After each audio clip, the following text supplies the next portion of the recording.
Hello guys, welcome to Fiction Quest. So in this video, we will see what if Naruto ate the mythical dragon fruit and got harem in Wano country. If you enjoy these kinds of stories, don't forget to show us some love by hitting the like button and subscribing to the channel. Your support means the world to us. Now, let's start the story. Chapter 1, The Storm and the Scale. The world ended in a shriek of tearing space.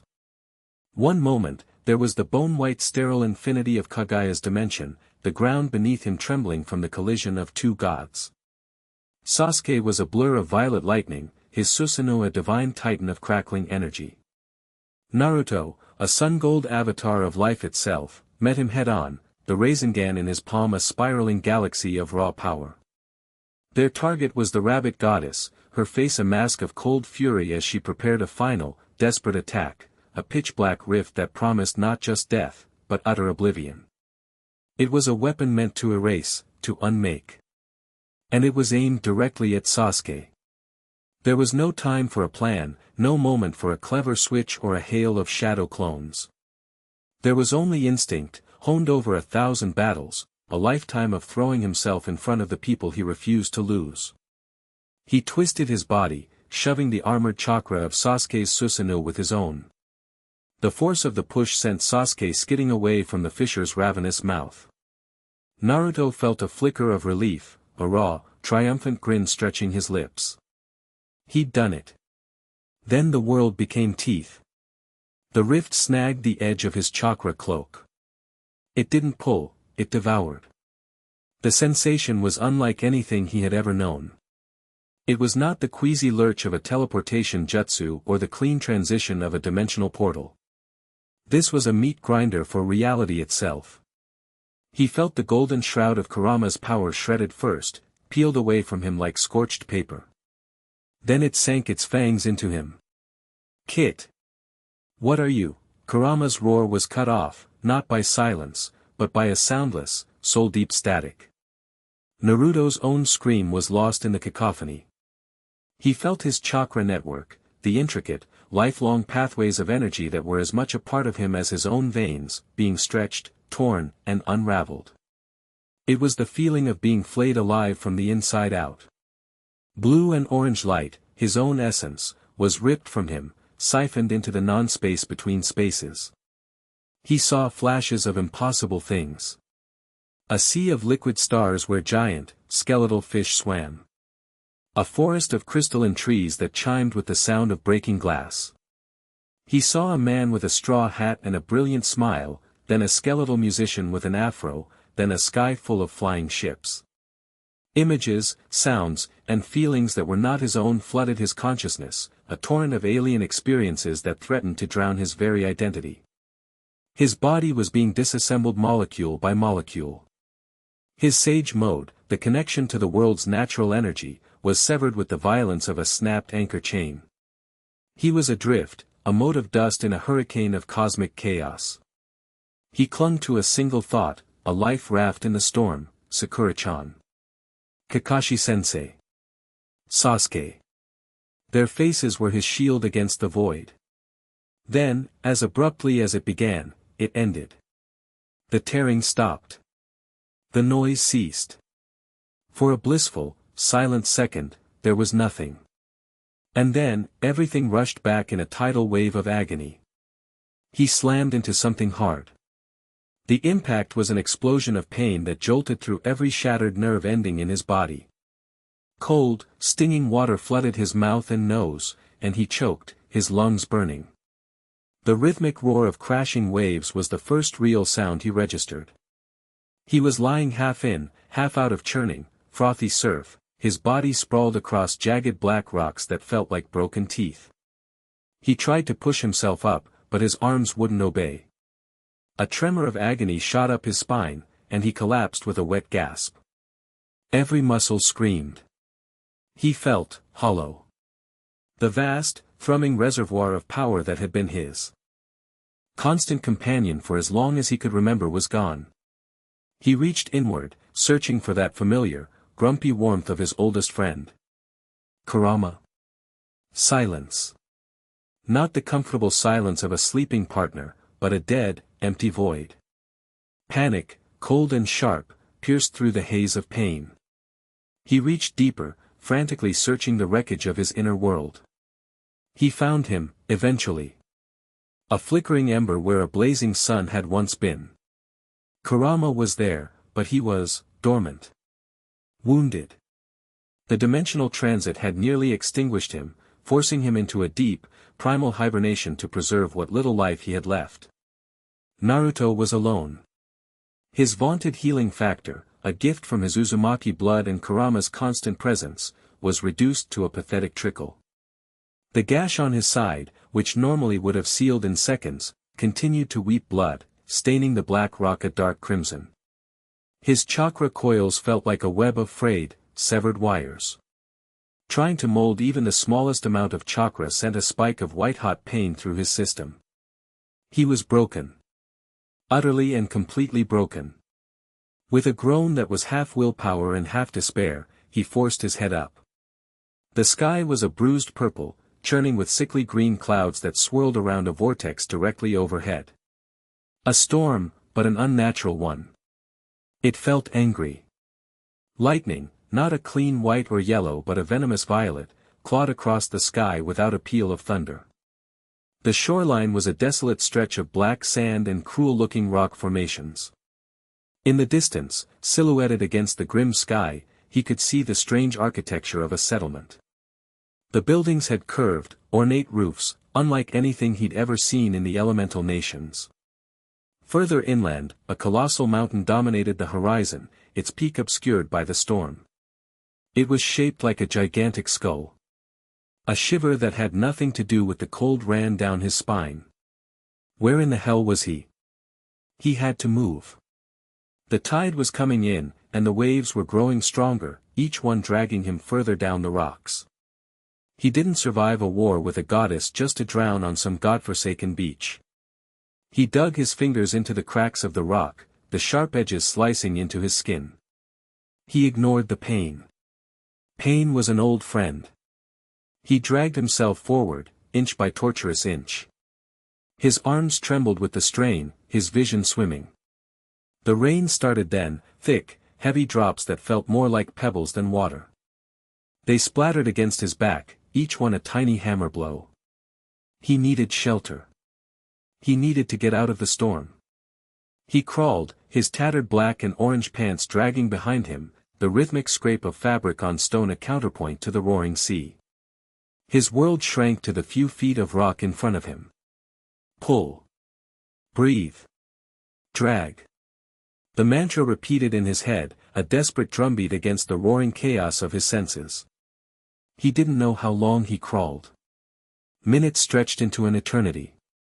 The salt water, the blood, the rain, it all blurred together. He was on the verge of passing out, of letting the waves take him, when he saw it.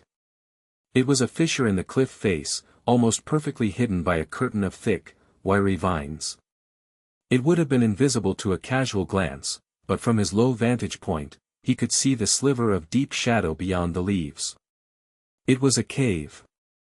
A shelter. Hope, a dangerous and fragile thing, flickered in his chest. It gave him a new surge of strength. He pushed himself harder, his movements clumsy and frantic. He reached the vines, his fingers fumbling as he tore them aside. The air that wafted out from the opening was cool, dry, and smelled of dust and old stone. It was the most beautiful thing he had ever smelled. He tumbled inside, collapsing onto a floor of smooth, cold stone. For a long moment, he just lay there, the blessed silence of the cave a balm on his frayed nerves. The roar of the sea and the patter of the rain were muted, distant. He was safe. For now. When he finally found the strength to look around, he realized it wasn't a natural cave. The walls were too smooth, carved and shaped by hand. Faded murals decorated the stone, depicting a great, serpentine dragon coiling around a mountain. In some scenes, it brought rain to parched fields, in others, it battled monstrous creatures in the sea. It was a place of worship. A shrine. And in the center of the small chamber, upon a simple, waist-high stone altar, sat the source of a faint, ethereal light. Naruto pushed himself into a sitting position, his back scraping against the wall. His eyes, accustomed to the gloom, focused on the object. It was a fruit. But it was unlike any fruit he had ever seen. It was shaped something like a large, stylized pear, but its skin was not smooth. It was covered in a pattern of thick, interlocking scales, like an armadillo or a pangolin. They were a deep, mesmerizing azure, with hints of sapphire and pearl that seemed to shift in the faint light. A single, gracefully curved stem protruded from the top. The entire thing pulsed with a soft, internal luminescence, a gentle, rhythmic beat like a sleeping heart. A strange hunger, sharp and gnawing, clawed at his stomach. He hadn't realized how starved he was. The battle, the dimensional travel, it had consumed all his energy, all his reserves. He was running on empty. He crawled closer, drawn by an instinct he didn't understand. The fruit seemed to call to him, the soft light a beacon in the darkness of his pain and despair. He reached the altar, his body screaming in protest. He pulled himself up, his hands flat against the cold stone, until he was level with it. Up close, he could feel a strange energy radiating from it. It was nothing like chakra. It was something wilder, more ancient, more elemental. The logical part of his brain, the part that Kakashi and Jiraiya had trained, screamed at him. Don't touch it. You don't know what it is. It could be poison. A trap. But the desperate, dying animal part of him screamed louder. Food. Energy. Survive. His stomach cramped violently, a brutal reminder of his body's needs. He was bleeding out, his chakra was gone, and he was alone in a hostile, unknown land. Caution was a luxury he couldn't afford. His hand trembled as he reached out and took the fruit. It was surprisingly heavy, solid, and cool to the touch. The scaled surface was smooth, not rough. The pulsing light intensified slightly as he held it, the beat syncing with his own frantic heartbeat. He didn't hesitate. He lifted it to his mouth, opened his jaw, and bit down. The flavor was an explosion on his tongue.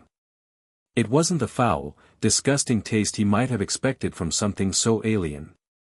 It was the taste of a lightning strike on a summer night. The taste of the deep ocean, cold and full of pressure. The taste of the air at the highest peak of a mountain, thin and pure. It was overwhelming, a sensory overload that bypassed taste and went straight to his soul. It was the taste of power. He devoured it, tearing off huge chunks with a ravenous desperation. He ate the entire thing, stem and all, until nothing was left. He licked the strange, electric residue from his fingers, his body already crying out for more. For a moment, nothing happened. He stood there, panting, a strange energy coiling in the pit of his stomach. Then, the fire started. It began as a spark in his gut and erupted into a full-blown inferno. It was a pain that made the dimensional tearing feel like a mild cramp. It was a biological revolt. A civil war on a cellular level. He screamed, a raw, guttural sound that was torn from his throat, and collapsed to the stone floor, his body convulsing. He felt his bones break. Not from an external force, but from within. They snapped, lengthened, and reformed with audible cracks and pops. His spine arched, his joints dislocated and reset. It felt like his entire skeleton was being forcibly reshaped by an invisible, malicious sculptor. What is this? He managed to think, his mind a maelstrom of agony. What have I done? Inside his consciousness, the dormant ember of Kurama flared violently. A wave of pure, unadulterated rage and confusion slammed into him. Kit! What did you eat? This energy, it's not of this world. It's fighting me. It's rewriting you.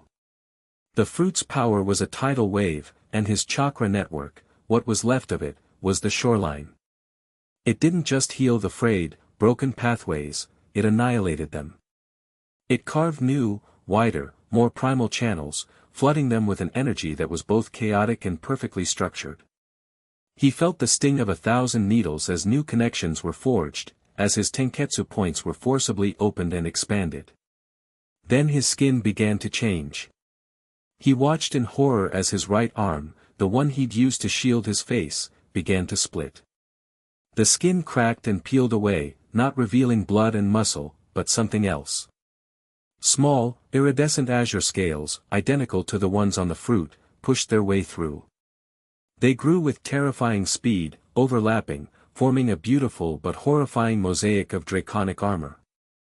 The transformation spread, racing up his arm, across his shoulder, and down his chest. His fingers elongated, the joints cracking. His nails thickened, darkened, and sharpened into wicked black claws. A new, predatory instinct flooded his mind, the urge to rend, to tear, to defend. He roared, but the sound that came out was wrong. It was deeper, layered with a guttural, inhuman resonance that vibrated in his very bones. A plume of superheated steam shot from his mouth, hissing as it hit the cold stone walls of the shrine. His senses were on fire.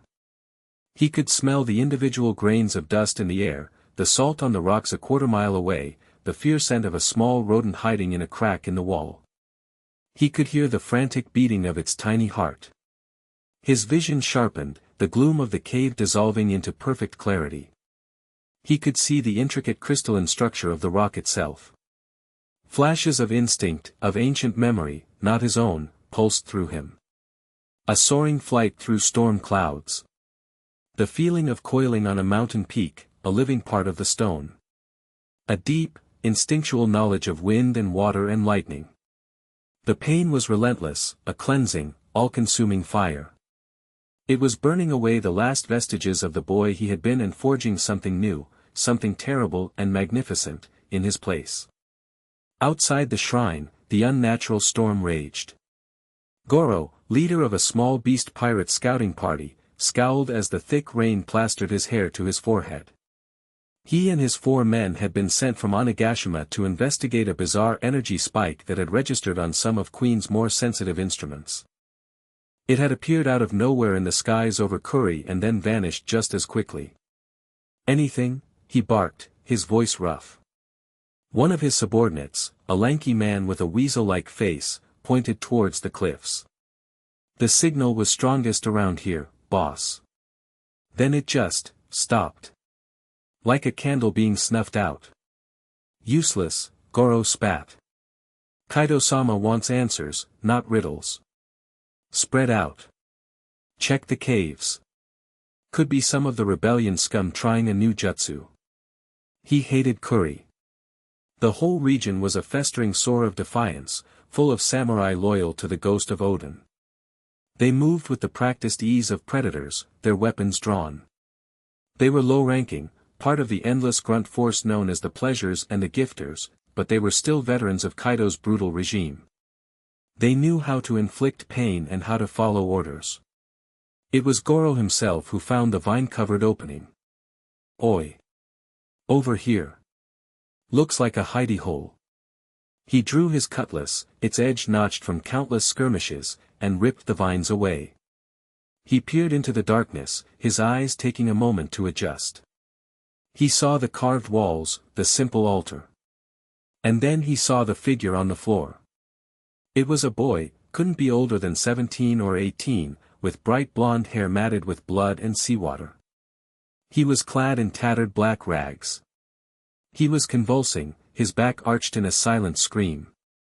A strange, shimmering pattern of blue scales was spreading across his skin like a disease. Goro grinned, a cruel, ugly thing. "Well, well. What do we have here? Looks like someone had a bad reaction to a smile fruit." He had seen this before. The failed transformations, the horrific mutations. It was always a pathetic sight. The other 4 pirates gathered behind him, snickering. "Look at him, twitching like a fish," one said. "Let's put him out of his misery," another suggested, raising a spiked club. "Hold on," Goro commanded, his eyes gleaming with avarice. "Those clothes, they're not from Wano." He's an outsider. And that energy spike. Maybe he's what we're looking for. Let's take him back to Queen. He loves new toys to experiment on. He stepped into the shrine, his boots echoing in the small space. He nudged Naruto's convulsing form with the tip of his boot. Get up, boy. You're coming with us. The convulsions stopped. Everything went still. Slowly, agonizingly, the boy on the floor pushed himself up. He rose first to his knees, then to his feet, his movements stiff and jerky. He kept his head down, his blonde hair obscuring his face. The blue scales now covered his entire right arm, half his torso, and were creeping up the side of his neck. Steam, thick and white, hissed from his skin where the rain had touched it. Goro took an involuntary step back. The air in the shrine had changed. The dusty, ancient smell was replaced by the sharp tang of ozone, like the air after a lightning strike. The temperature had dropped, a sudden, unnatural chill that raised goosebumps on his arms. I said, get up, Goro repeated, his voice a little less confident now. The boy lifted his head. The pirates' laughter died in their throats. The face was human, but the eyes were not. They were reptilian, the pupils vertical slits of black floating in a sea of molten gold. They glowed with a terrifying, predatory light. There was no fear in them. No pain. There was only a cold, ancient intelligence and a terrifying stillness. This was not some failed experiment. This was something else entirely. Naruto's mind was a battlefield. The human part of him, the Naruto who cracked jokes and ate ramen, was screaming in terror. But another part, a new and powerful consciousness born from the fruit, was perfectly calm. It assessed the threats before him with cold, detached logic. 5 hostiles. Armed. Minimal threat. What are you? Goro stammered, raising his cutlass. Naruto didn't answer. He took a single step forward. The movement was so fast it was almost a flicker. One moment he was by the altar, the next he was in Goro's face. Goro's instincts, honed by years of survival, screamed at him to attack. He swung his sword, a clumsy, panicked slash aimed at the boy's neck. Naruto's right hand, the one now completely covered in azure scales and tipped with black claws, shot up. He didn't block the sword. He caught it. His scaled fingers wrapped around the steel blade, and with a sound of screeching, tortured metal, he squeezed. The cutlass crumpled in his grip like a piece of tin foil. Goro stared, his mind unable to process what he was seeing. Naruto opened his hand. The mangled, twisted lump of metal that was once a sword fell to the floor with a dull clank. He looked at Goro, his slitted golden eyes devoid of any emotion. The other pirates, shocked out of their stupor, roared and charged. The man with the spiked club swung it at Naruto's head. Naruto didn't even look at him. He moved, a blur of motion too fast for the human eye to track. He sidestepped the club, his left hand, his human hand, snaking out and grabbing the pirate by the throat. He didn't squeeze. He just held him. The man with the weasel face lunged with a short spear. Naruto, still holding the first man, pivoted. His clawed right hand lashed out. It wasn't a punch or a strike. It was a swipe, an animalistic movement of pure instinct. The claws connected with the spearman's chest. 3 parallel gashes appeared through his leather armor as if it were tissue paper. The man froze, a look of shocked disbelief on his face, before he crumpled to the ground, a pool of blood spreading rapidly beneath him. The third and fourth pirates hesitated, their charge faltering. They saw the cold, efficient death of their comrade, the impossible strength, the glowing eyes. They saw a monster. Fear, primal and absolute, seized them. They turned to run. Naruto let go of the man he was holding, who dropped to the floor, gasping and clutching his throat. He took a deep breath, his chest expanding. The draconic instincts took over completely. He opened his mouth and let out a roar. It wasn't just a sound. It was a force of nature. A compressed blast of pure kinetic energy and concussive force erupted from his lungs. It wasn't fire, it wasn't lightning, it was a physical hammer blow of air. The shockwave slammed into the two fleeing pirates, lifting them off their feet and blasting them out of the shrine's entrance. They hit the opposite cliff wall with a sickening crunch of breaking bone and fell like discarded dolls onto the rocks below. The entire shrine trembled from the force of the roar. Dust and small pebbles rained down from the ceiling. Silence descended once more, broken only by the whimpering of the club wielder and the ragged, gasping breaths of Goro. Naruto turned his head slowly, his glowing golden eyes fixing on the pirate leader. Goro was paralyzed, his mind screaming but his body refusing to obey. The boy, the monster, walked towards him. Each footstep was a death knell.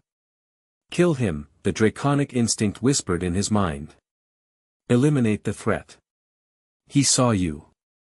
He is a danger. But as Naruto raised his clawed hand, another voice, older and more familiar, fought its way through the haze. No. It was his own voice. The voice of the boy who had sworn to never kill.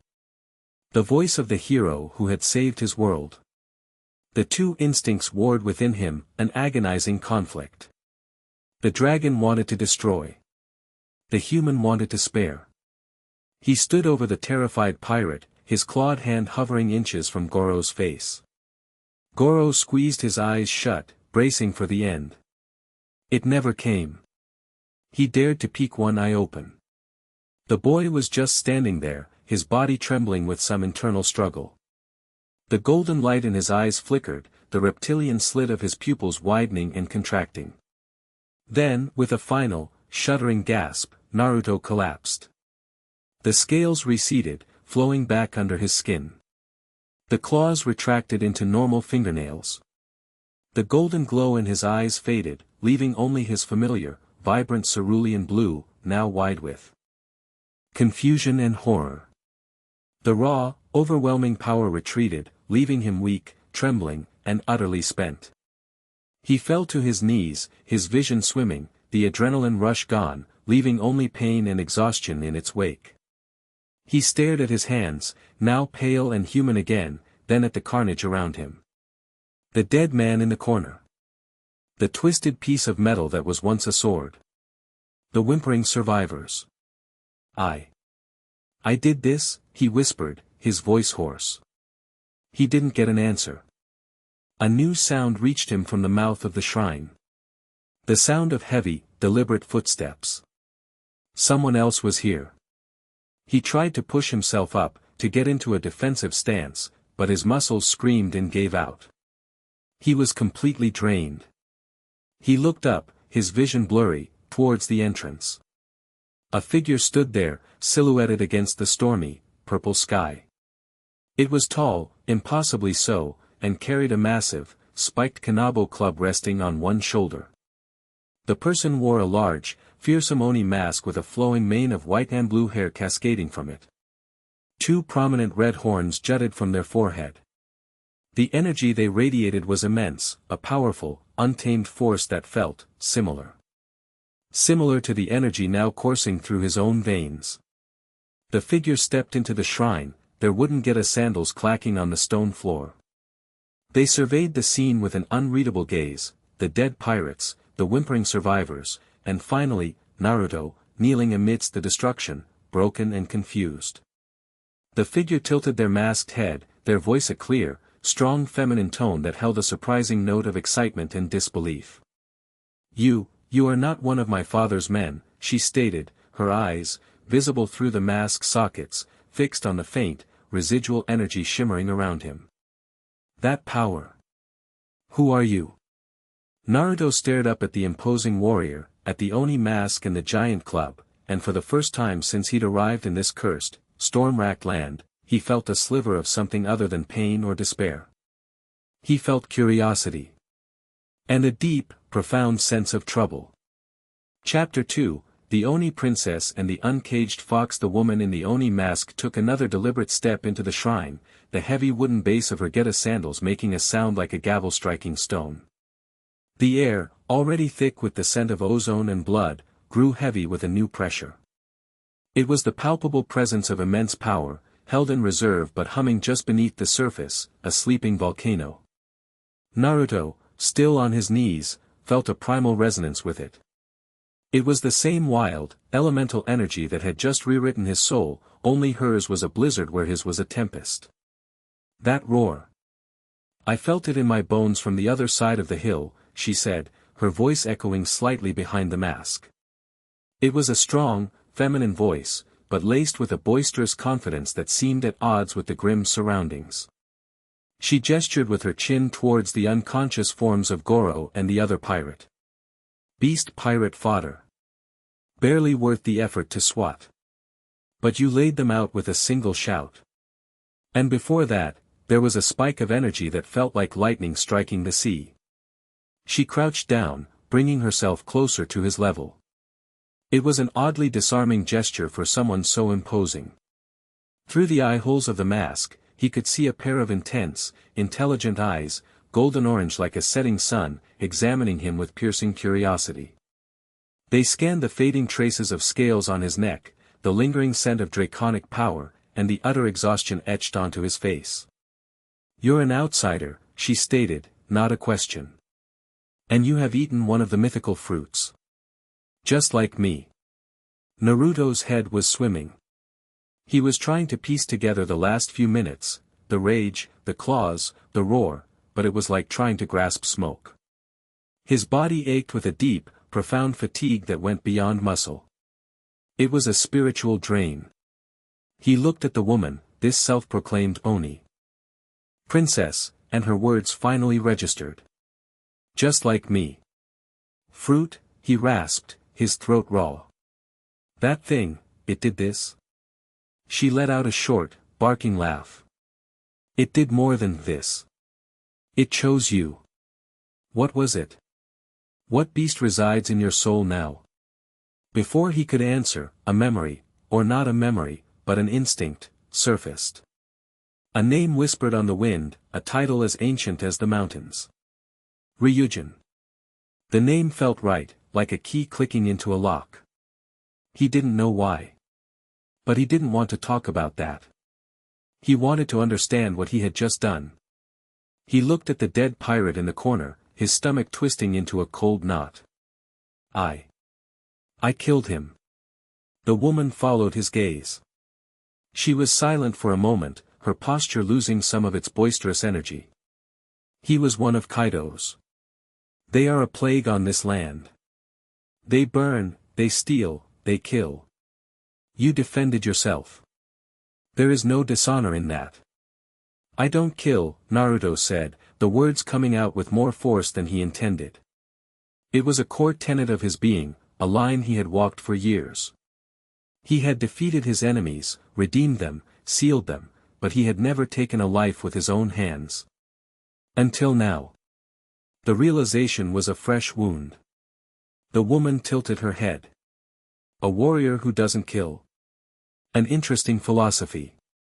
But this is Wano. My father doesn't share your restraint. If you show a rabid dog mercy, it will only turn and bite you again." She straightened up, her full height seeming to fill the small shrine. "My father is Kaido." The name meant nothing to him, but the way she said it, laced with a complex mixture of hatred, resentment, and a strange, grudging respect for the power it represented, told him everything he needed to know. This Kaido was the source of her pain. He was the enemy. "I am not Kazuki Oden yet," she declared, puffing out her chest, the persona snapping back into place like a shield. "But I carry his will. And Oden would never stand by while a tyrant rules. I will see Wano freed." She pointed her massive kanabo, Takuru, directly at Naruto's face. The spikes on the club were dark, menacing, and bigger than his fists. "And you. You are powerful. I saw it. I felt it. Your spirit, it's like a storm. A true hero must be tested. Show me your strength. Show me your will. Fight me. Naruto stared at the tip of the club, then back at her masked face. He was exhausted, wounded, and emotionally shattered. The last thing in any world he wanted was another fight. Look, lady, I don't know who Odin is, and I don't care. I don't want to fight you. Nonsense, she boomed. Words are wind. A warrior's heart is revealed in the clash of steel and spirit. I must know what kind of man you are. Are you another would-be conqueror, drawn to my father's power? Or are you, something else? Without another word, she swung the kanabo. It wasn't a tentative swing or a test. It was a full-force, two-handed blow meant to shatter stone. The club descended with a terrifying shriek of displaced air. Naruto's instincts, sharpened by 1,000 life-or-death battles, screamed. He didn't have the energy for a fancy jutsu or a burst of chakra. He just threw himself to the side, rolling across the dusty floor as the kanabo slammed into the spot where he had been kneeling. The impact was cataclysmic. The stone altar, which had stood for centuries, exploded into 1,000 pieces. A shockwave ripped through the shrine, kicking up a cloud of dust and debris that momentarily blinded him. The sheer, unadulterated power behind the blow was staggering. It was easily on par with one of Tsunade's punches. He scrambled to his feet, his body protesting with every movement. He was on high alert now, the fatigue pushed to the back of his mind by a flood of adrenaline. Are you crazy? I told you I don't want to fight. And I told you that you have no choice, she yelled, her form a demonic silhouette in the swirling dust. She lunged forward, the kanabo now held in one hand, swinging it in wide, devastating arcs. Don't disappoint me, outsider. Naruto backpedaled, his ninja training taking over. He moved with a fluid grace, weaving between the deadly swings. The club was a whirlwind of destruction, each near miss sending vibrations through the floor that he could feel in his teeth. He couldn't block it. A direct hit, even a glancing one, would be the end of him in his current state. He had to dodge. He had to be faster. He ducked under a horizontal swing that would have taken his head off and slid between her legs, a classic evasive maneuver. As he came up behind her, he aimed a swift kick at the back of her knee, a simple move to throw her off balance. It was like kicking a brick wall. His foot connected with a solid thud, but she didn't so much as stumble. She just grunted, more in annoyance than pain, and spun around, bringing the butt of the kanabo up in a vicious uppercut. Naruto barely managed to throw his arms up in an X block to protect his face. The impact sent a jarring shock up to his shoulders, and he was thrown backward, skidding across the floor until his back hit the far wall of the shrine. He landed in a heap, his arms numb and trembling. So strong. He'd faced powerful opponents before, but this was different. This wasn't chakra enhancement. This was raw, physical might. She didn't press the attack. She stood there, watching him. You're fast. You move like a shadow. But you're holding back.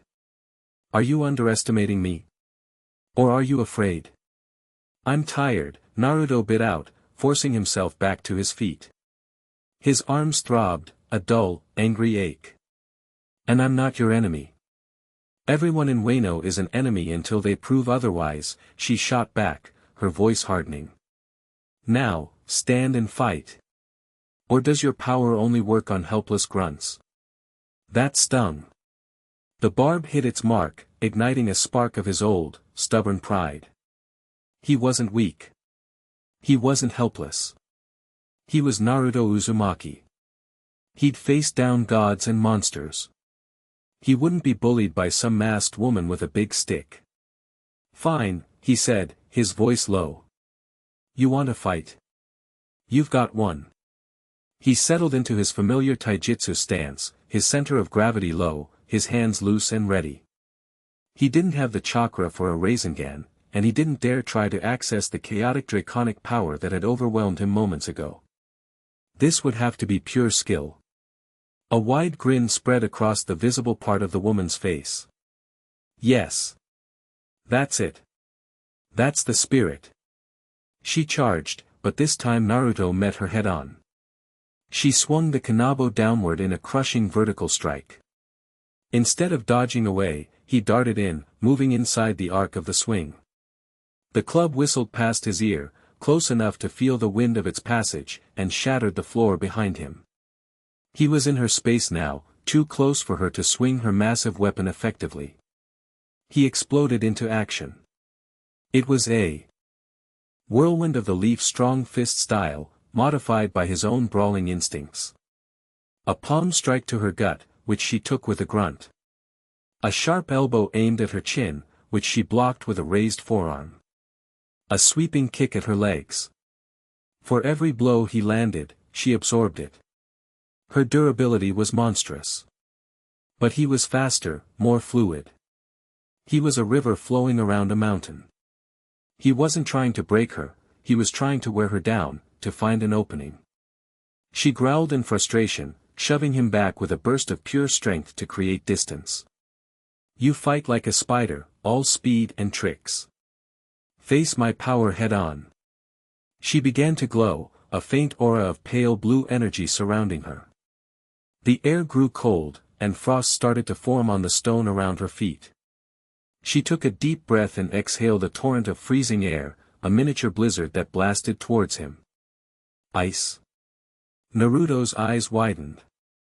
He threw himself into a series of frantic backflips, the wave of intense cold washing over the spot where he'd been standing, encasing the floor in a thick layer of jagged ice.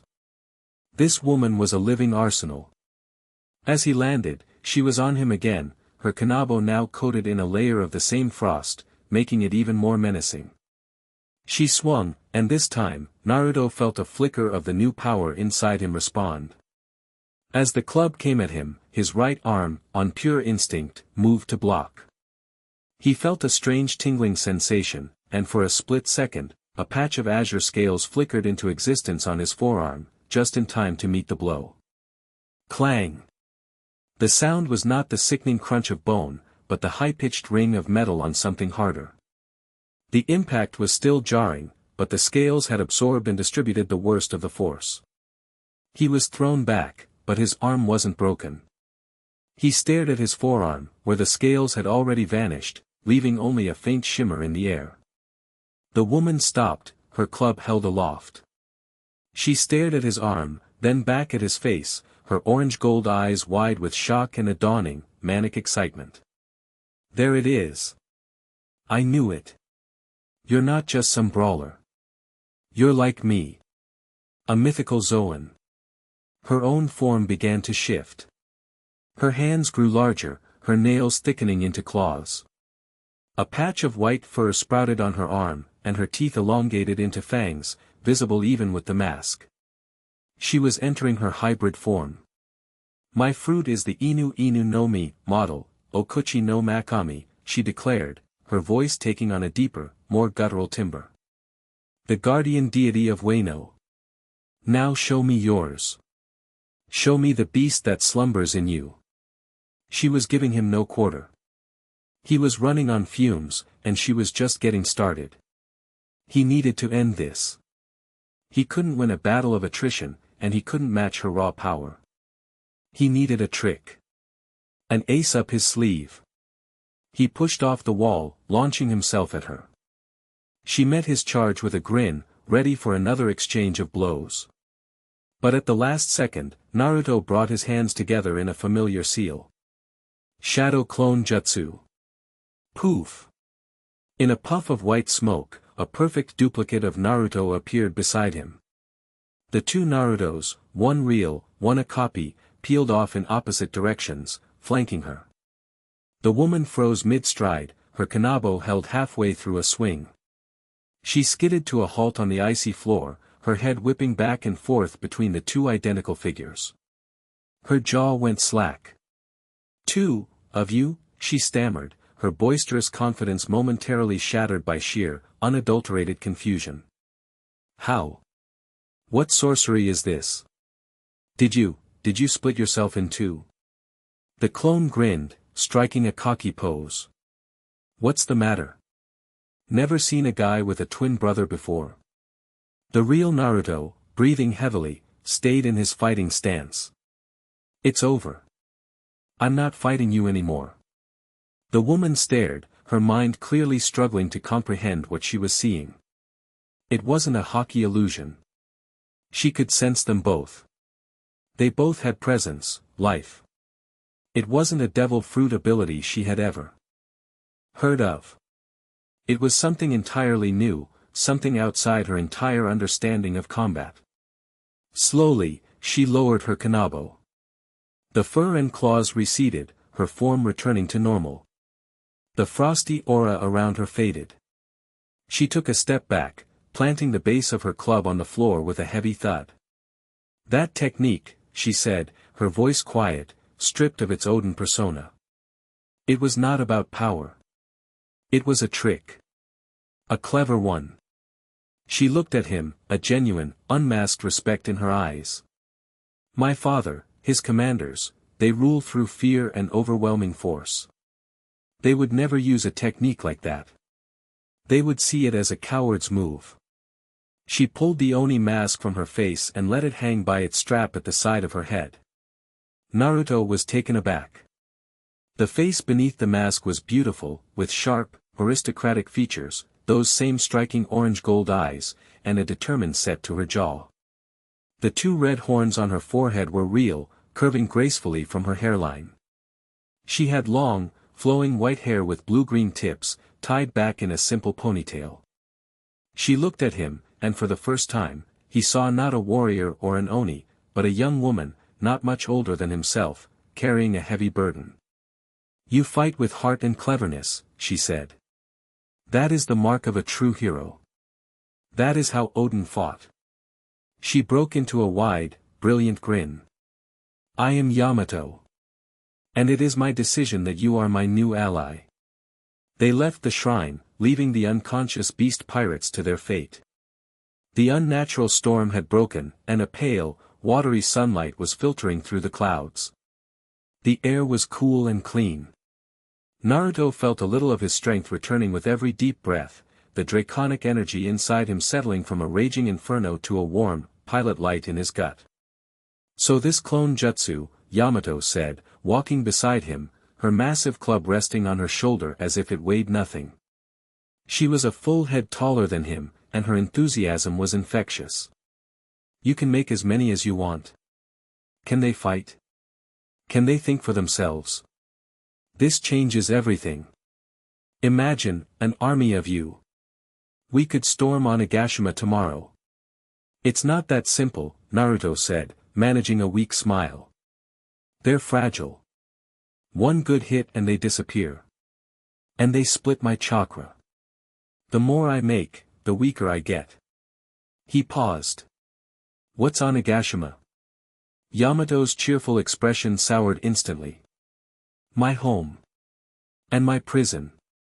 She pointed with her kanabo towards the horizon, where the colossal skull-shaped mountain dominated the skyline. That is Onigashima. The fortress of the beast pirates. The seat of my father's power. She launched into the story as they walked, her voice a passionate torrent of words. She told him of the hero Kazuki Odin, the rightful shogun of Wano, a man of incredible charisma and strength who dreamed of opening Wano's borders to the world. She told of his betrayal by the usurper Kurazumi Orochi and his execution at the hands of her father, Kaido, 20 years ago. I was there, she said, her voice dropping to a near whisper. I watched him boil to death. He held his retainers above the oil for an hour, saving them. He died smiling. He was the greatest man I ever knew. She clutched a book that was tucked into the sash of her kimono, its cover worn and faded. This is his journal. I found it in Kuri. It contains his whole life, his adventures, his dreams. Reading it, it opened my eyes. I decided then and there. I would not be Kaido's son. I would be Kazuki Odin. Naruto listened, his heart aching with a familiar pang. A heroic figure, betrayed and killed, leaving behind a legacy that inspired others to fight on. It was the story of his own master, Jiraiya. He looked at Yamato, at the fire in her eyes, and he understood her completely. My father didn't like that, she continued, her voice hardening with anger. He beat me. He locked me up. He even put these on me when I was a child. She held up her wrists. Around. Each was a heavy, iron manacle. He told me they would explode if I ever tried to leave Wano. I've been a prisoner on this island my whole life. Naruto stopped walking. He stared at the manacles. Explosive shackles. The sheer, casual cruelty of a parent doing that to their own child made his blood run cold. I want to be free, Naruto, Yamato said, her voice thick with emotion. I want to sail the seas like Odin did. I want to see the world. But I can't. Not until my father is defeated and Wano is liberated. That is my duty. That is Odin's will. They started walking again, the silence between them now filled with a shared understanding. He was a prisoner of this new world. She was a prisoner in her own home. Their goals were aligned.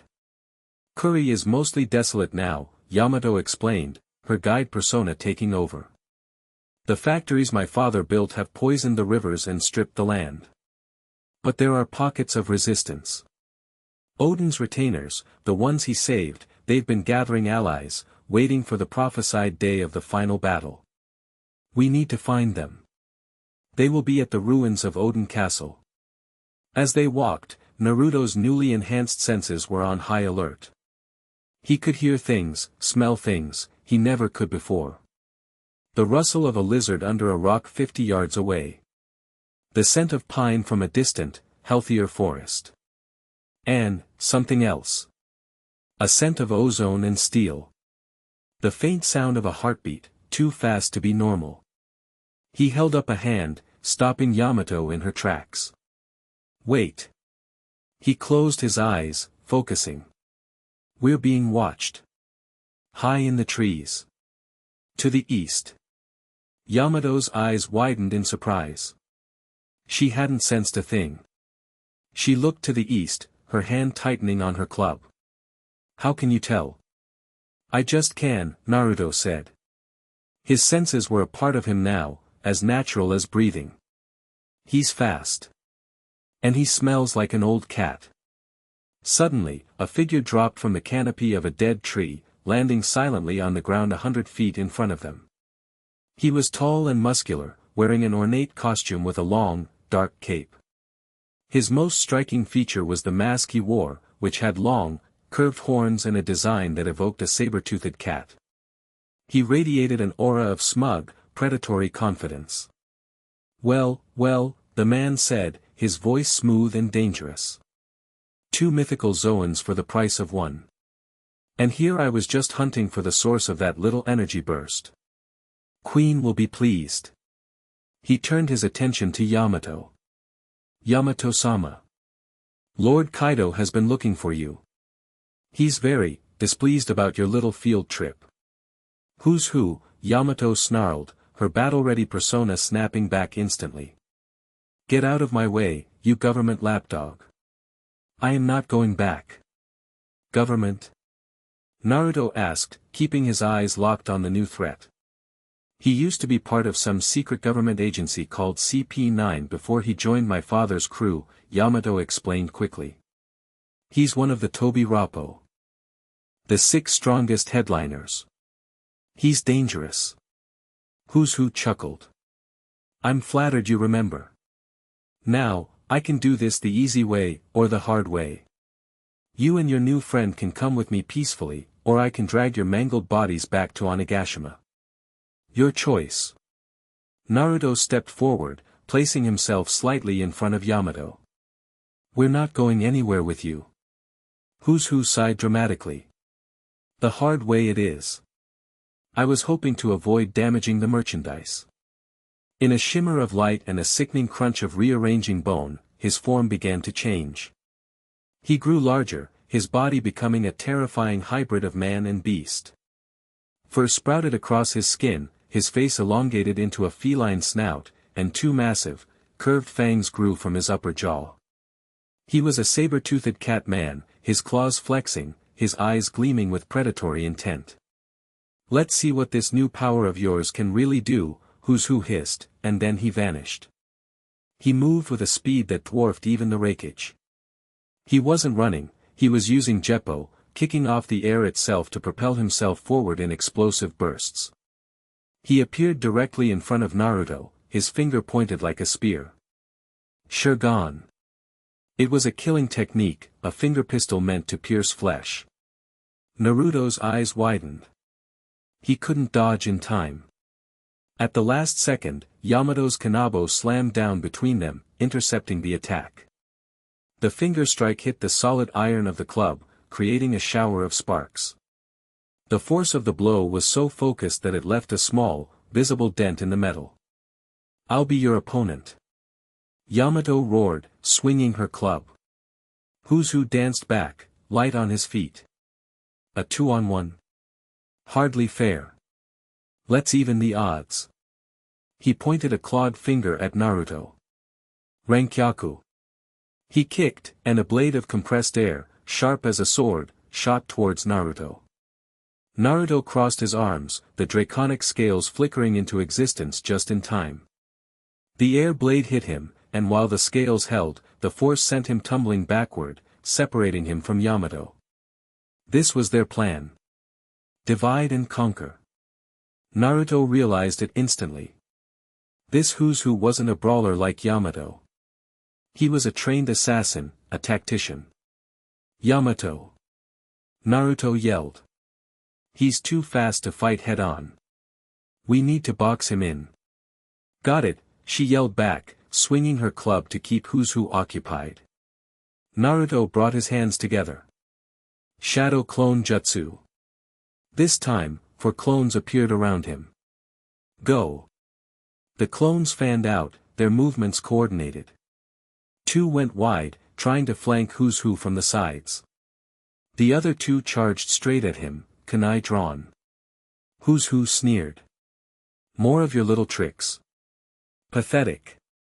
He moved in a blur, dispatching the 2 charging clones with contemptuous ease. A quick slash of his claws, and they vanished in puffs of smoke. But it was the opening Naruto needed. While Who's Who was distracted, the real Naruto was gathering energy. He couldn't sustain a full Raisin Shuriken, not yet. His control over the fusion of chakra and this new draconic power was too new, too volatile. But a regular Rasengan, that was muscle memory. A sphere of swirling blue chakra formed in his palm, its familiar hum a comfort in the chaos. But it felt different. The new, wider energy channels in his body were flooding it with more than just his chakra. The wild, elemental power of the dragon fruit was bleeding into it. The Rasengan felt heavier, denser. The 2 flanking clones had reached their positions. They began laying down a suppressing fire of kunai and shuriken, forcing Who's Who to stay on the defensive, deflecting the projectiles with his claws. Yamato used the opportunity to slam her club into the ground, creating a wall of ice that cut off his retreat. He was trapped. "Now, Naruto!" Yamato yelled. Naruto charged. As he ran, an instinct took over. He felt a pressure building in his chest, the same pressure that had preceded his roar. He opened his mouth, but instead of a concussive blast, a focused, high-pressure jet of water shot out, spiraling through the air. He didn't even think. He just acted. He thrust his hand forward, pushing the Rasengan directly into the stream of water. The effect was instantaneous and spectacular. The water wrapped around the spinning sphere of chakra, drawn into its vortex.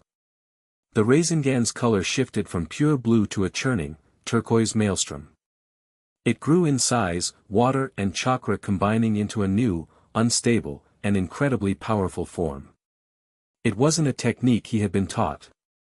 It was a technique he had just invented. Gale style, Rasengan Typhoon. Who's Who's eyes widened in alarm. He saw the new technique, felt the immense, chaotic power radiating from it. He tried to leap into the air with Jeppo, but one of the clones had anticipated this, throwing a kunai with an exploding tag attached.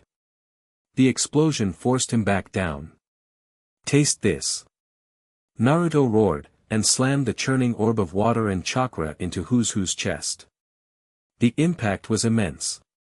It didn't just explode, it detonated. A massive, swirling torrent of water erupted outwards, spinning with the force of a hurricane. Who was caught in the center of it, his cry of pain lost in the roar of the water. He was thrown backward like a ragdoll, smashing through Yamato's ice wall and tumbling end over end for 100 yards before crashing into a grove of dead trees, shattering them on impact. Naruto fell to one knee, panting, his arm aching from the recoil. The clones vanished. The technique had taken almost everything he had left. Yamato ran to his side, her eyes wide with awe. "Naruto! That was incredible. You combined your powers. What did you call that?" I don't know," Naruto gasped. "It just happened." They looked towards the wreckage where Who had landed. Slowly, painfully, the saber-toothed man dragged himself out from under a shattered tree trunk. His clothes were torn, his body covered in deep bruises and gashes. He was breathing heavily, his hybrid form flickering. He was beaten. He looked at them, his smug confidence replaced by a cold, calculating fury. He had underestimated them. Badly. This blonde kid wasn't just some rookie with a new toy, he was an instinctive combat genius. "This isn't over," Who growled. He put 2 fingers in his mouth and let out a piercing whistle. Then, without another word, he leaped into the air, using Jeppo to make his escape, wounded but alive. He had the intel he needed.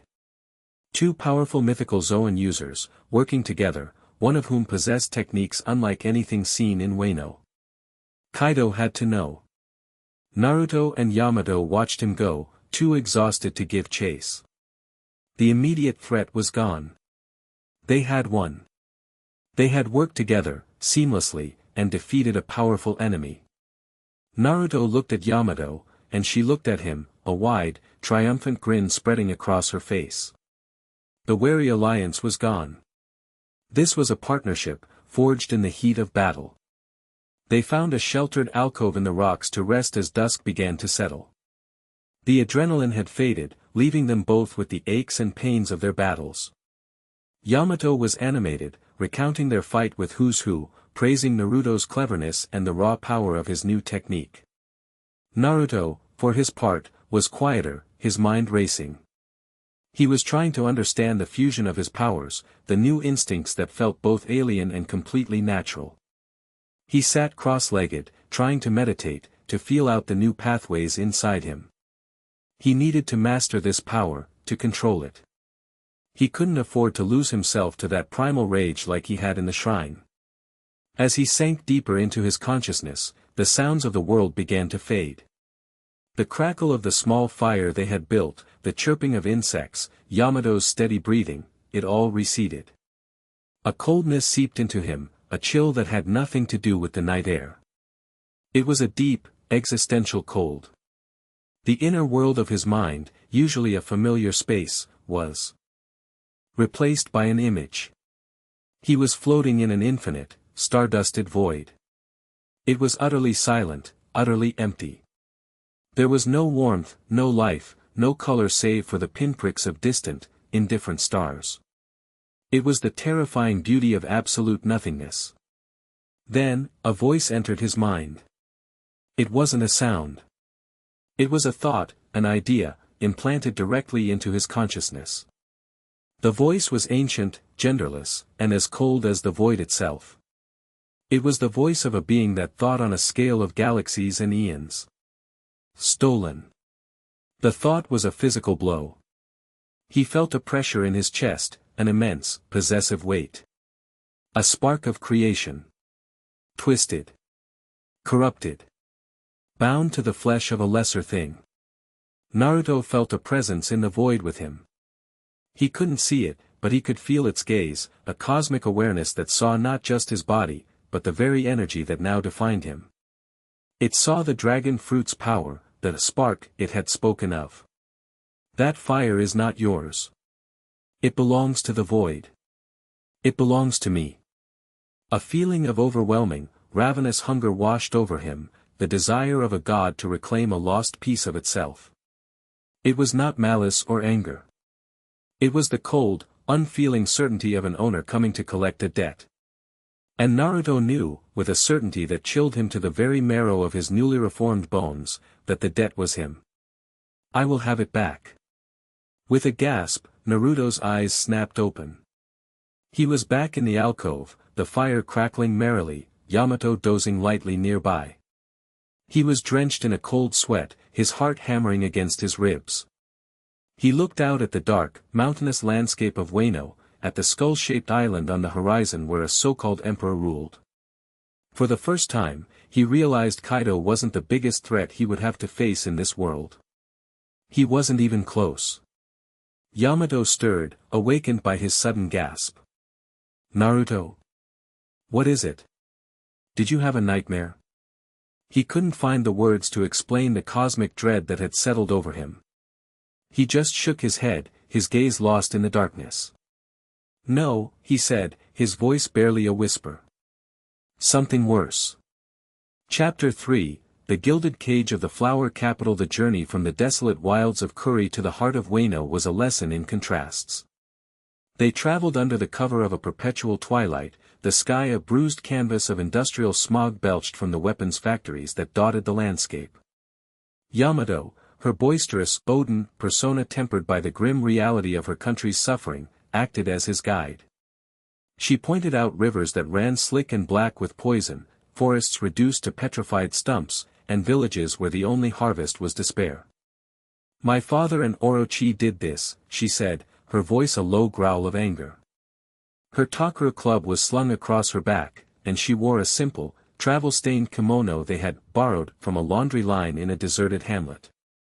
A wide, conical Sandagasa hat, woven from straw, concealed her white and blue hair and, more importantly, her distinctive horns. They feed the beast of war, and in return, it devours the land. Naruto was quiet, his senses taking everything in. It was worse than anything he had seen in the aftermath of the Fourth Great Ninja War. This wasn't the destruction of a battlefield, this was the slow, methodical strangulation of a nation. The very air felt sick. He could taste the chemical tang on his tongue and feel the sorrow of the land itself, a dull ache that resonated with the sage energy he could no longer fully access, but could still faintly perceive. He walked with a hand resting on the hilt of a simple katana he'd picked up, looking the part of a wandering ronin.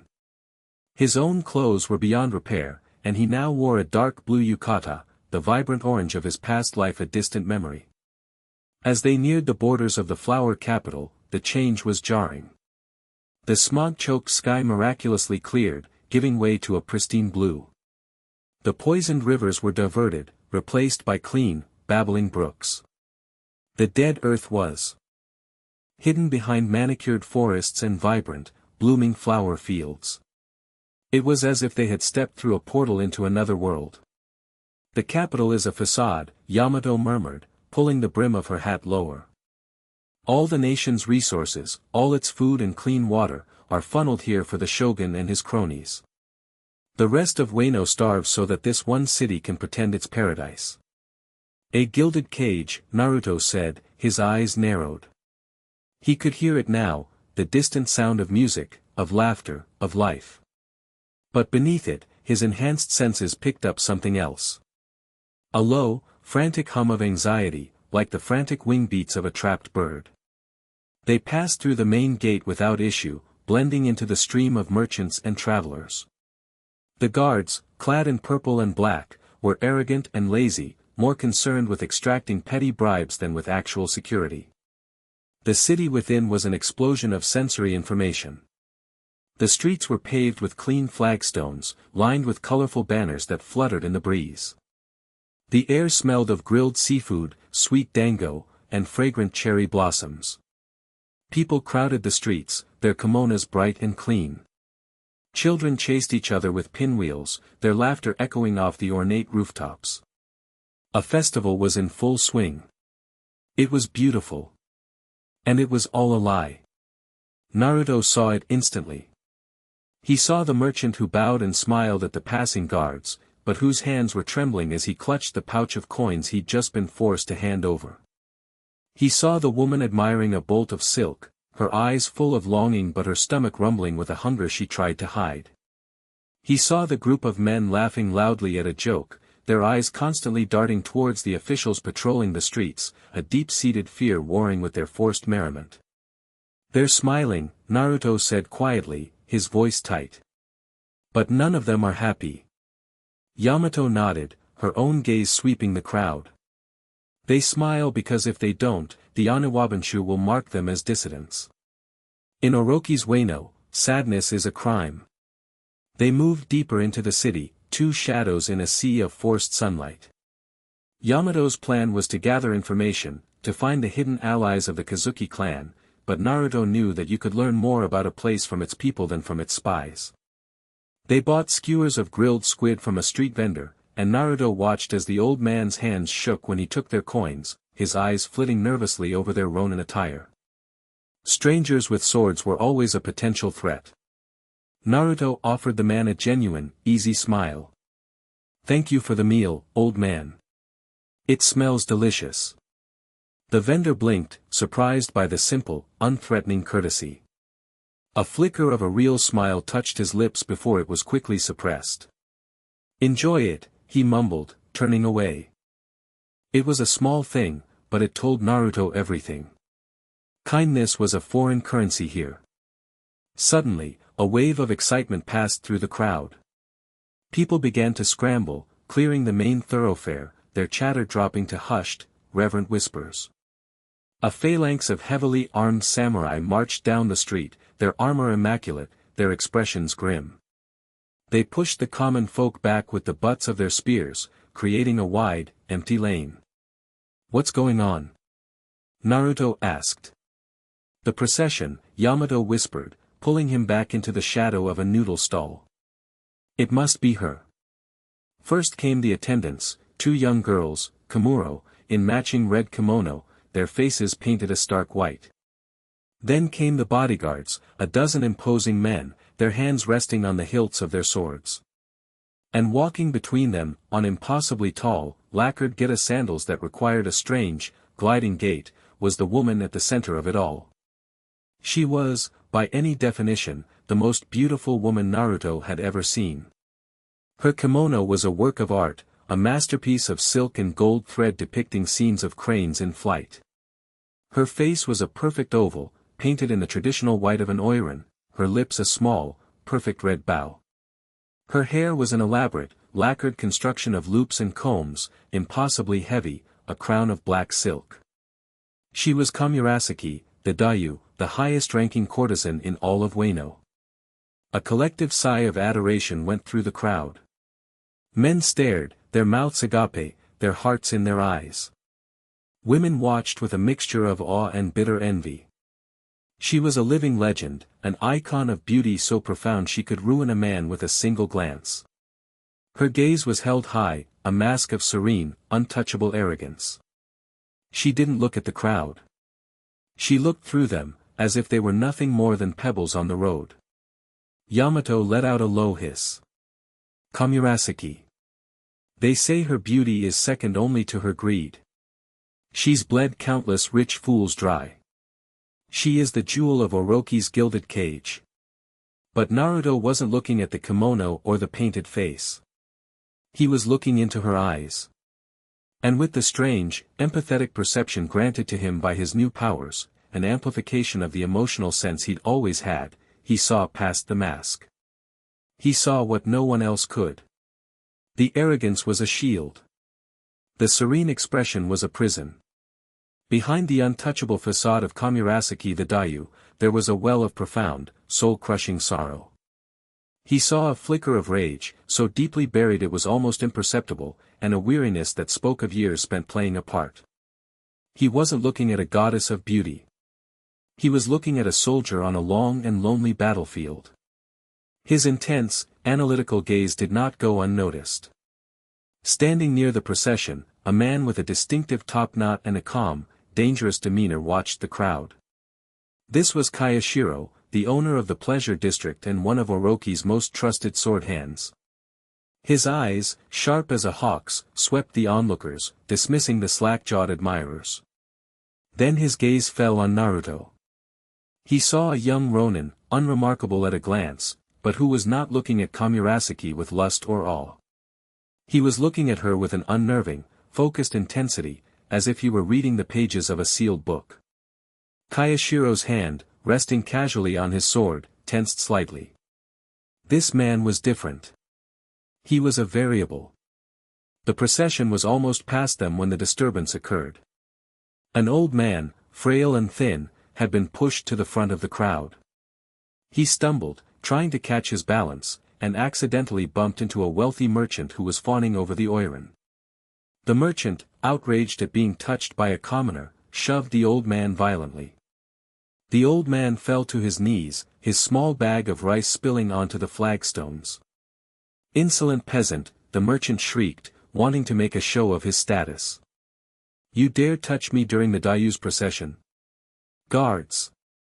One of Orochi's elite, a member of the Anuwabanshu, wearing a grotesque Hanya mask, was on the scene in an instant. His movements were silent and fluid, a predator homing in on prey. "This cur has disrupted the peace and shown disrespect to Kamurasaki-sama," the merchant declared, puffing out his chest. "He should be made an example of." The Anuwabanshu member, whose name was Hote, looked down at the terrified old man scrambling to pick up his spilled rice. He didn't speak. He simply drew the short, sharp wakizashi from his belt. The sunlight glinted off the polished steel. The crowd gasped, a collective intake of breath. They knew what was coming. A public execution for a minor infraction. It was a common terror tactic. The old man froze, his eyes wide with disbelief and horror.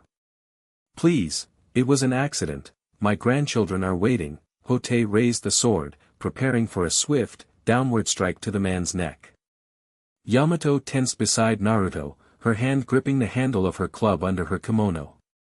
"Naruto, we have to," but Naruto was already moving. He didn't charge. He didn't shout. He simply took 3 quick, silent steps forward, flowing through the space that had opened in the horrified crowd. He reached the scene just as Hote's arm began its descent. He didn't try to block the blade.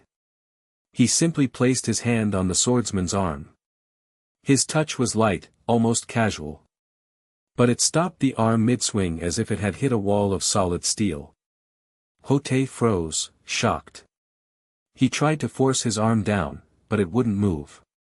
It was like trying to bend an iron bar. He looked up from the old man and into the eyes of the blonde ronin who had dared to interfere. "That's enough," Naruto said. His voice was quiet, almost conversational, but it cut through the silence with an absolute, unshakable authority. Hote, his face hidden behind the demonic mask, was radiating pure killing intent. "You dare interfere with the shogun's justice? Take your hand off me, or it will be your head that rolls." Naruto didn't move. He didn't even blink. He just met the killer's gaze, his own blue eyes as calm and deep as the ocean. There was no anger in them, no fear. There was only a profound, immovable certainty. He wasn't threatening the Anuwabanshu. He was simply stating a fact: this execution was not going to happen. The tension in the street was so thick it was a physical force. The crowd held its breath. Yamato was coiled like a spring, ready to unleash hell. From her palanquin, Kamurasaki, who had been trained her whole life to ignore such vulgar disturbances, found her gaze drawn to the scene. She saw the blonde stranger, his simple yukata a stark contrast to the opulence around him, standing as a shield for the weak. He wasn't a grandstanding hero. He was just a man who had decided where to draw a line. Enraged by the public defiance, Hote abandoned the execution and tried to wrench his arm free to attack Naruto.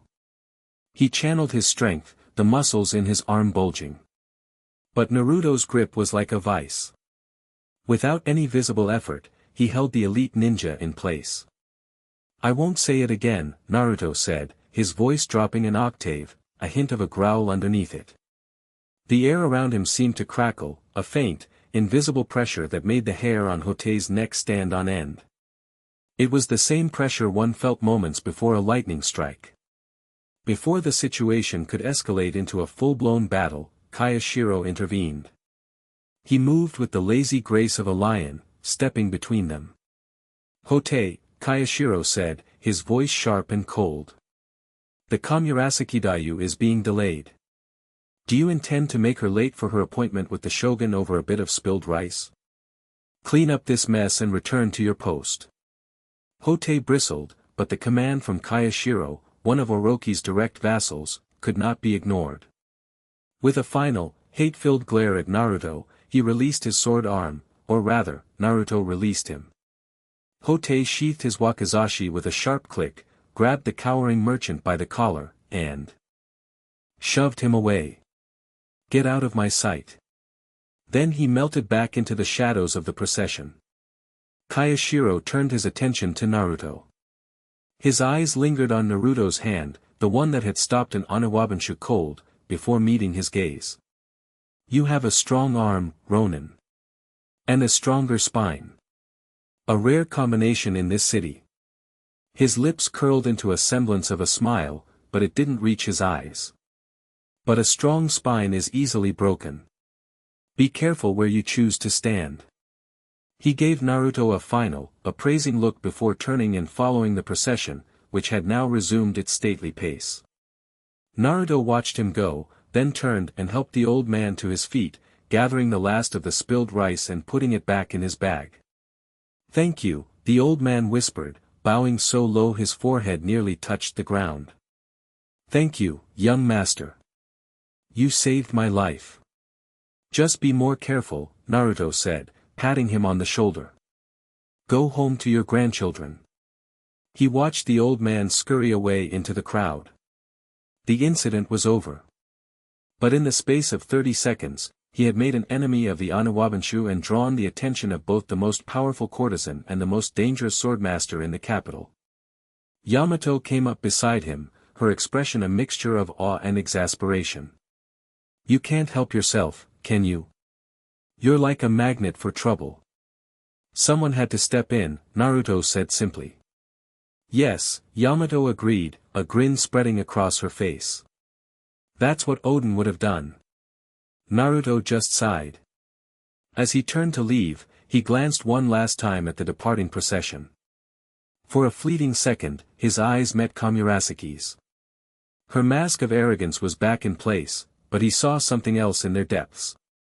A question. And a glimmer of something he hadn't seen there before, hope. That evening, they found lodging in a small, out-of-the-way inn. Naruto sat by the window, looking out at the city lights, his mind replaying the day's events. He felt the familiar, cold whisper of the void in the back of his consciousness, a phantom limb he couldn't stop probing. The voice from his vision. "That fire is not yours." He pushed it down. He had more immediate problems. There was a soft knock on their door. Yamato, who had been studying Odin's journal, looked up, her hand instinctively going to her club. Naruto held up a hand, signaling for her to wait. He moved to the door, his senses on high alert. He didn't hear any armored guards or silent assassins. He heard the light footsteps of a child. He slid the door open a crack. A small girl, no older than 8, stood there holding a small, lacquered box.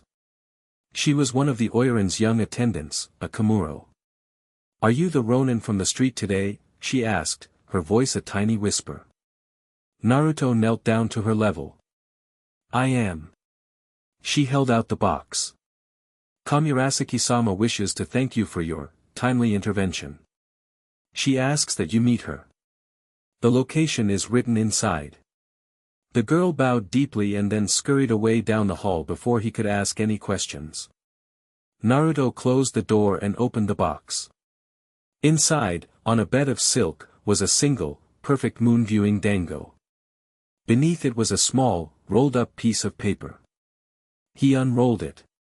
The message was written in elegant, flowing calligraphy. The moon wishes to speak with the storm. Come to the house of the wisteria at midnight. Ask for the peony room. It's a trap, Yamato said immediately, peering over his shoulder. Kayashiro and Kamirasaki are two of Orochi's prize pets. They're luring you into an ambush. Maybe, Naruto said, his gaze distant. But I don't think so. He remembered the look in her eyes. The sorrow. The hope. I have to go. Then I'm going with you, Yamato declared, grabbing her hat. No, Naruto said firmly. You're too recognizable, even with the hat. And if it is a trap, I need you out here to cause a distraction. Or to get help. He gave her a reassuring grin. Don't worry. I've gotten out of worse scrapes than this. Yamato hesitated, clearly unhappy with the plan. But she saw the resolve in his eyes. He wasn't asking for her permission. Fine. But if you're not back by sunrise, I'm tearing that entire district down to find you. Deal, he said.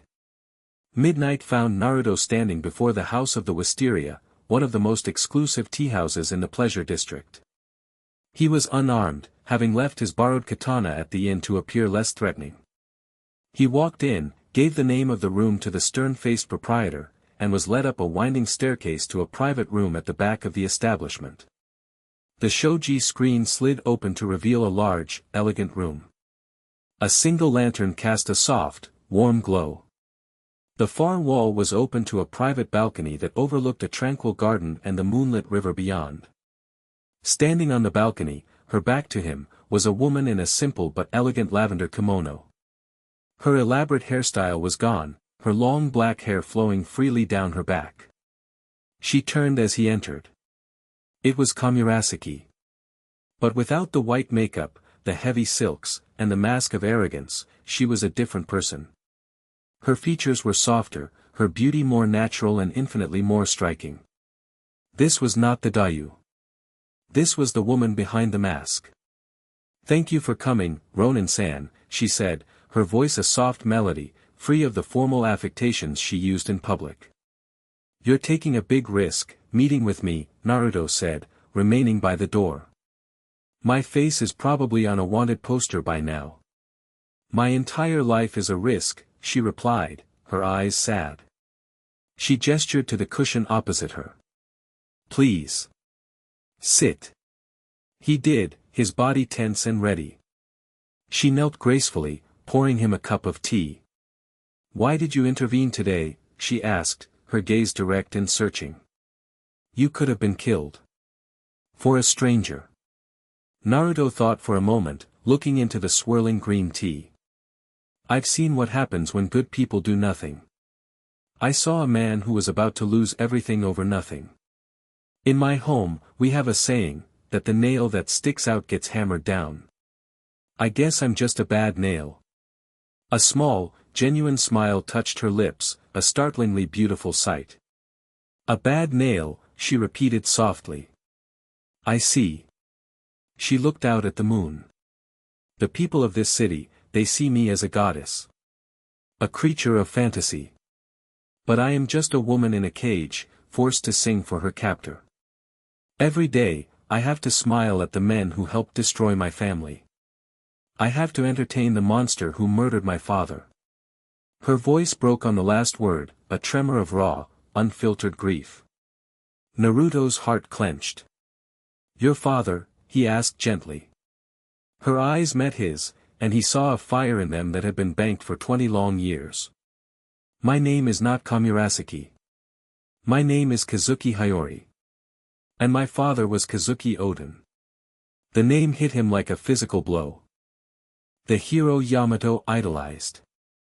The rightful shogun of Wano. This woman, the one forced to be Orochi's prize jewel, was his daughter. The pieces clicked into place, the sheer, tragic poetry of it all settling over him. I have spent 20 years waiting, Hayori continued, her voice gaining strength, the sorrow being replaced by a steely resolve. Waiting for the dawn my father spoke of. Waiting for the return of my brother, Momonosuke, and the retainers who were sent forward in time. But hope is a flickering candle in a hurricane, Ronin-san. Every day, it grows dimmer. She leaned forward, her eyes pleading. But today when you stood against that animal, for no reason other than it was the right thing to do, I felt that hope flare brighter than it has in years. I saw in you the same spirit my father had. She was testing him, he realized. Laying her greatest secret bare, her life in his hands, to see what he would do with it. What do you fight for, Ronin-san? She asked, her voice barely a whisper. Power? Glory? Revenge? Naruto looked at this princess who had been forced to become a performer, this woman who had hidden her grief behind a mask for 2 decades. He thought of the old man in the street. He thought of Yamato, chained to an island. He thought of his own friends, a world away. He thought of the promise he'd made to his master, to bring peace to the world, a promise that felt impossibly distant now. I don't fight for anything so grand, he said, his voice quiet but firm. I fight for the promise I made to a friend that I'd bring him home. I fight for the ramen shop owner who always gives me an extra serving for free. I fight for the kids who deserve to play in the park without fear. He met her gaze, his own eyes burning with a conviction that was absolute. I fight to protect people's smiles, Hiyori. The real ones. That's all. Hiyori stared at him, her breath catching in her throat. It was such a simple answer. So pure, so devoid of greed or ambition. It was the answer of a true hero. Tears welled in her eyes, the first she had allowed herself to shed in front of another person in 20 years. They traced paths down her cheeks, washing away the last vestiges of the courtesan. Then please, she whispered, her voice thick with unshed emotion. Please, fight for the smiles of Wano. Naruto reached across the table, his movements slow and deliberate. He didn't touch her. He simply pointed to the corner of her lips. Then let's start with yours. A tearful, watery laugh escaped her. It was a sound of immense relief, of a burden finally shared. The connection between them in that moment was palpable, a bond forged not of politics or romance, but of shared purpose and mutual respect. As he held her gaze, a phantom chill ran down his spine. The cold of the void. The memory of the cosmic voice. Stolen fire. He flinched, almost imperceptibly. What is it? Hiyori asked, her brow furrowed with concern. Naruto forced a smile. It's nothing. Just a draft. But he knew it was a lie. He had found a new reason to fight in this world. But he was also beginning to understand that this world had its own monsters, some far older and more terrible than a mere tyrant shogun. Miles away, in the opulent, garish castle atop Onigashima, Kaido was drinking. The reports had come in. Who's Who had returned, beaten and furious, with news of the blonde outsider and his strange powers. But it was in the shogun's castle in the flower capital that the real fear was taking root. Kurizumi Orochi, a man defined by his paranoia, paced his chambers, his serpent-like features twisted in a mask of terror and rage. A demon in curry, he hissed to the CP0 agents who stood like statues in the corner of his room. One who commands storms and makes copies of himself. Allied with that brat, Yamato? This is the prophecy. It's the return of the Kazuki. They've come back to destroy me. He spun around, his eyes wide and bloodshot. He was a cornered snake, ready to strike at anything that moved. I want them found, he shrieked, his voice cracking. Send out every member of the Anawabanshu. Send out the Mimawarigumi. I want this blonde demon and Kaido's traitorous daughter found. I want them brought to me in chains. I want to parade them through the streets and see the hope drain from the eyes of every fool who still whispers Odin's name. Find them. Find them now.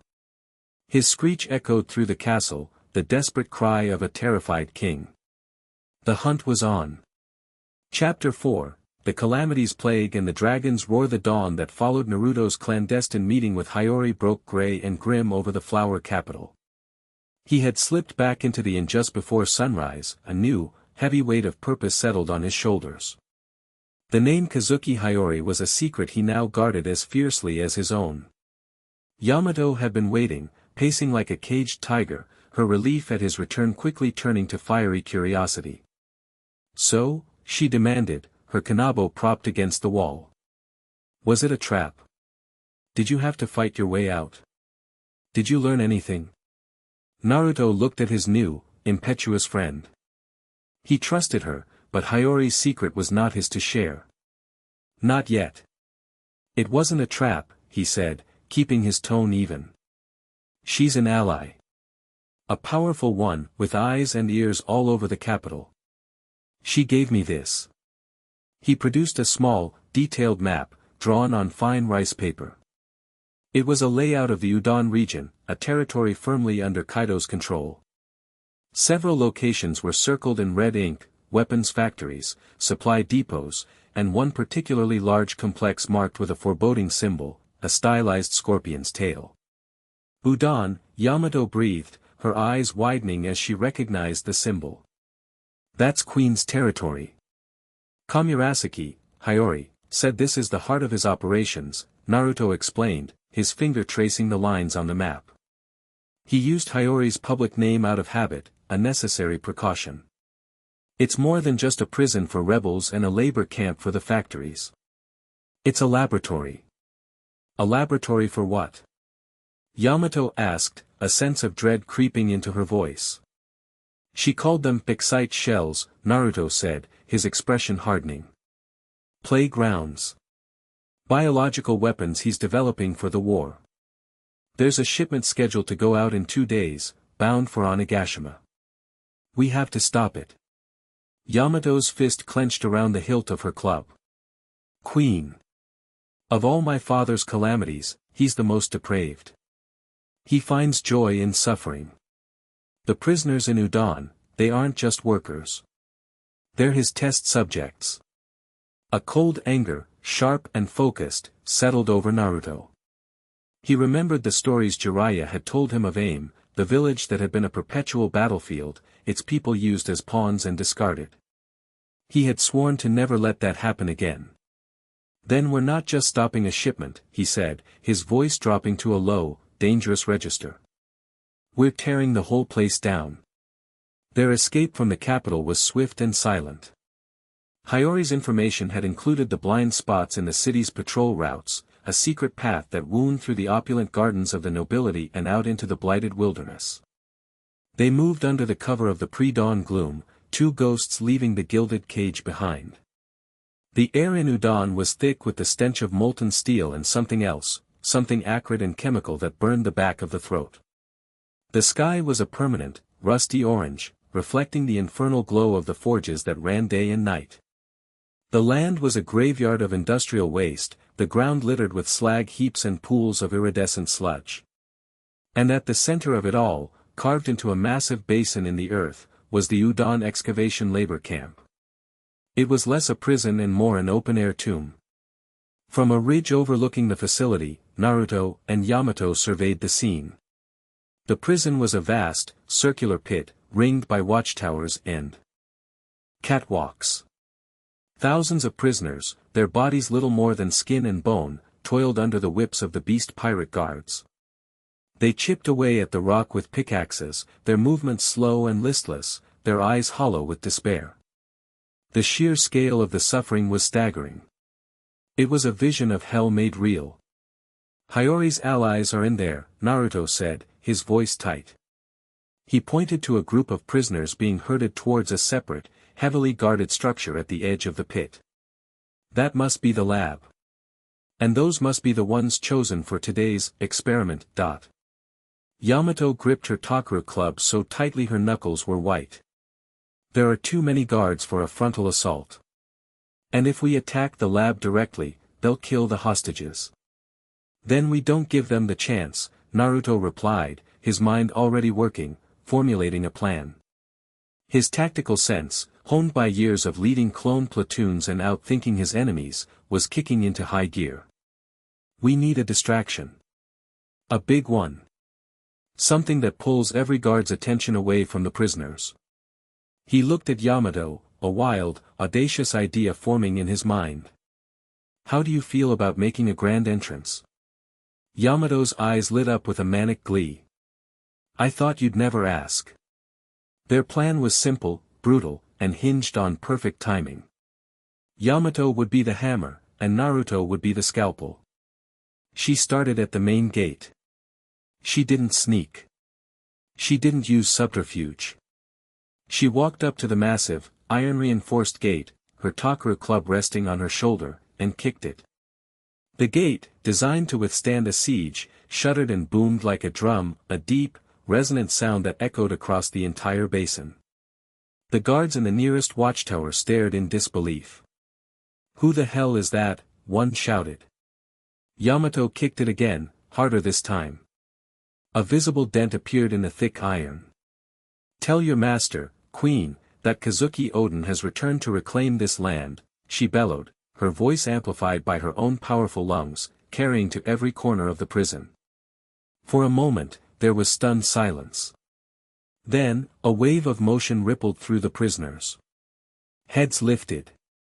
Eyes, once vacant, now held a flicker of shock, of disbelief, of a hope they had long thought dead. The name Oden was a thunderclap in the oppressive silence of Udon. The guards, enraged by the audacity, swarmed towards the gate. It's Yamato-sama. The traitor. Get her. That was the distraction. As hundreds of guards converged on the main entrance, Naruto was moving. He was a whisper in the wind, using the chaos to his advantage.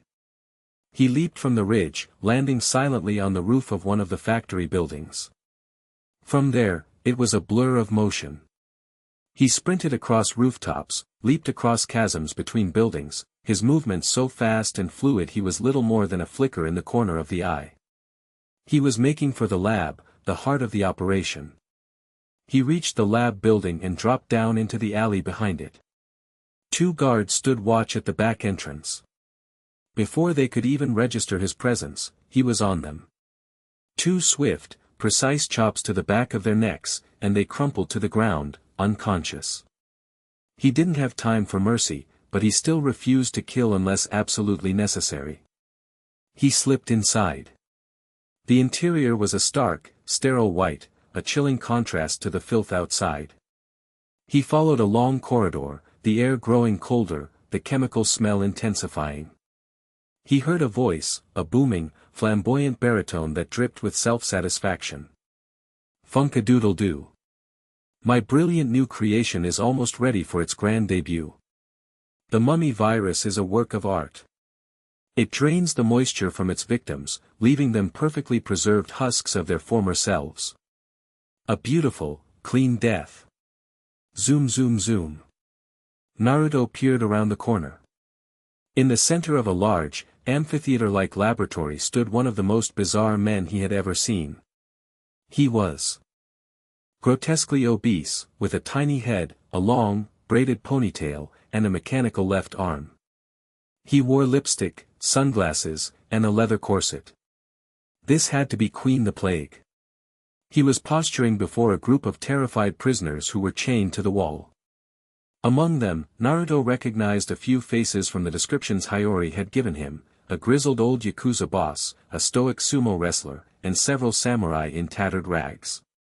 Hiyori's allies. Queen held up a sleek, metallic shell. One shot from this beauty, and you'll be doing the mummy funk for all eternity. Now, which of you lucky scumbags gets to be the star of my new music video? That was enough. Naruto wasn't waiting for a better opportunity. He stepped out from behind the corner. The show's cancelled, he said, his voice calm and cold. Queen spun around, his tiny head swiveling on his massive neck. He saw Naruto standing there, a lone intruder in his sanctum. Well, well. And who might you be? A new fan? Come to see the superstar in person? I'm the guy who's shutting you down, Naruto replied. Queen laughed, a booming, obnoxious sound. Bold words for a little rat who scurried into my laboratory. Guards! Get him! The guards in the lab, a dozen of them, rushed Naruto. He met them without hesitation. It wasn't a fight, it was a demonstration. He moved like water, flowing between their clumsy attacks. A parry here, a disarm there, a quick leg sweep that sent three of them sprawling. He wasn't using any jutsu, just pure, refined taijutsu, augmented by the nascent draconic strength that now hummed beneath his skin. In less than 10 seconds, all 12 guards were on the floor, groaning in pain. The prisoners stared, their eyes wide with awe. Queen's flamboyant grin faltered, replaced by a scowl. Humph. So you're not just some common riffraff, the Calamity grumbled. You must be the blonde brat who was whining about. The one with the weird devil fruit. He cracked his knuckles, his mechanical arm whirring. Fine. I, Queen the Entertainer, will dispose of you myself. He lunged, his immense bulk moving with surprising speed. Naruto stood his ground. He had no intention of fighting Queen here, not with the prisoners so close. He had a different goal. As Queen charged, Naruto slammed his palm onto the floor and channeled a burst of his new energy.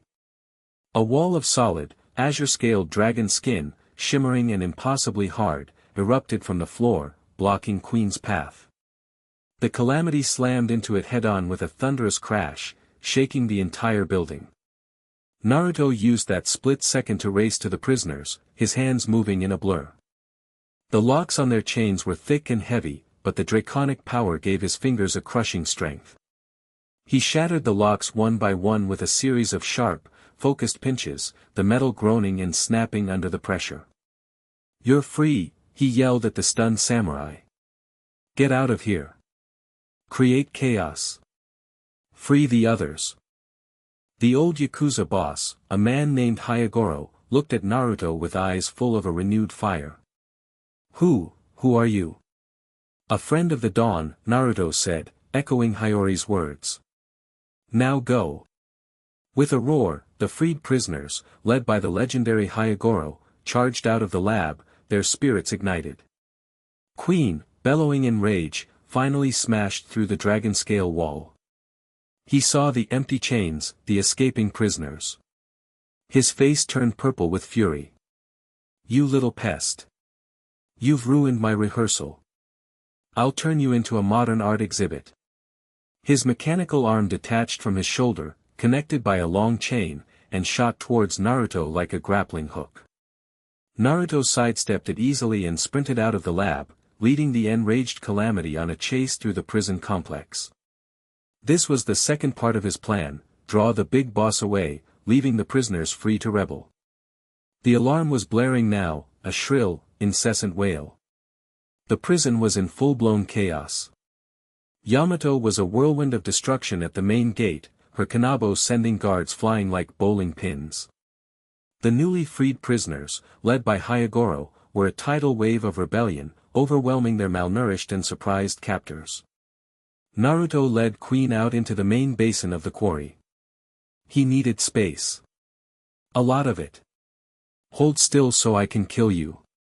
Queen shrieked, firing laser beams from his eyes. Naruto weaved between them, the beams exploding against the rock walls behind him.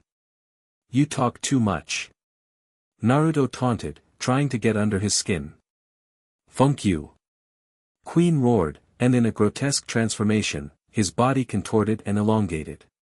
He became a colossal brachiosaurus, his long neck and tail swinging wildly, smashing through catwalks and guard towers.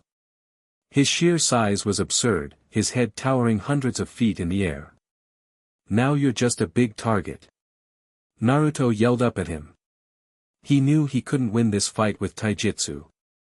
The size difference was too immense. It was time to unleash the storm.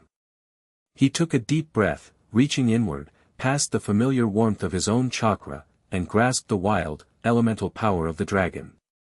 He let it flood him, not fighting it, but guiding it.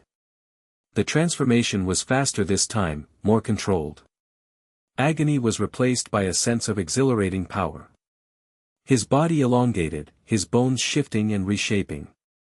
Azure scales, gleaming like polished sapphire, erupted across his skin. A noble, serpentine head formed, crowned with golden horns that crackled with latent energy. A long, elegant tail whipped behind him, and majestic, feathered wings unfurled from his back. He was no longer Naruto Uzumaki. He was a divine dragon, a creature of myth and legend, coiling in the air with an innate mastery of flight.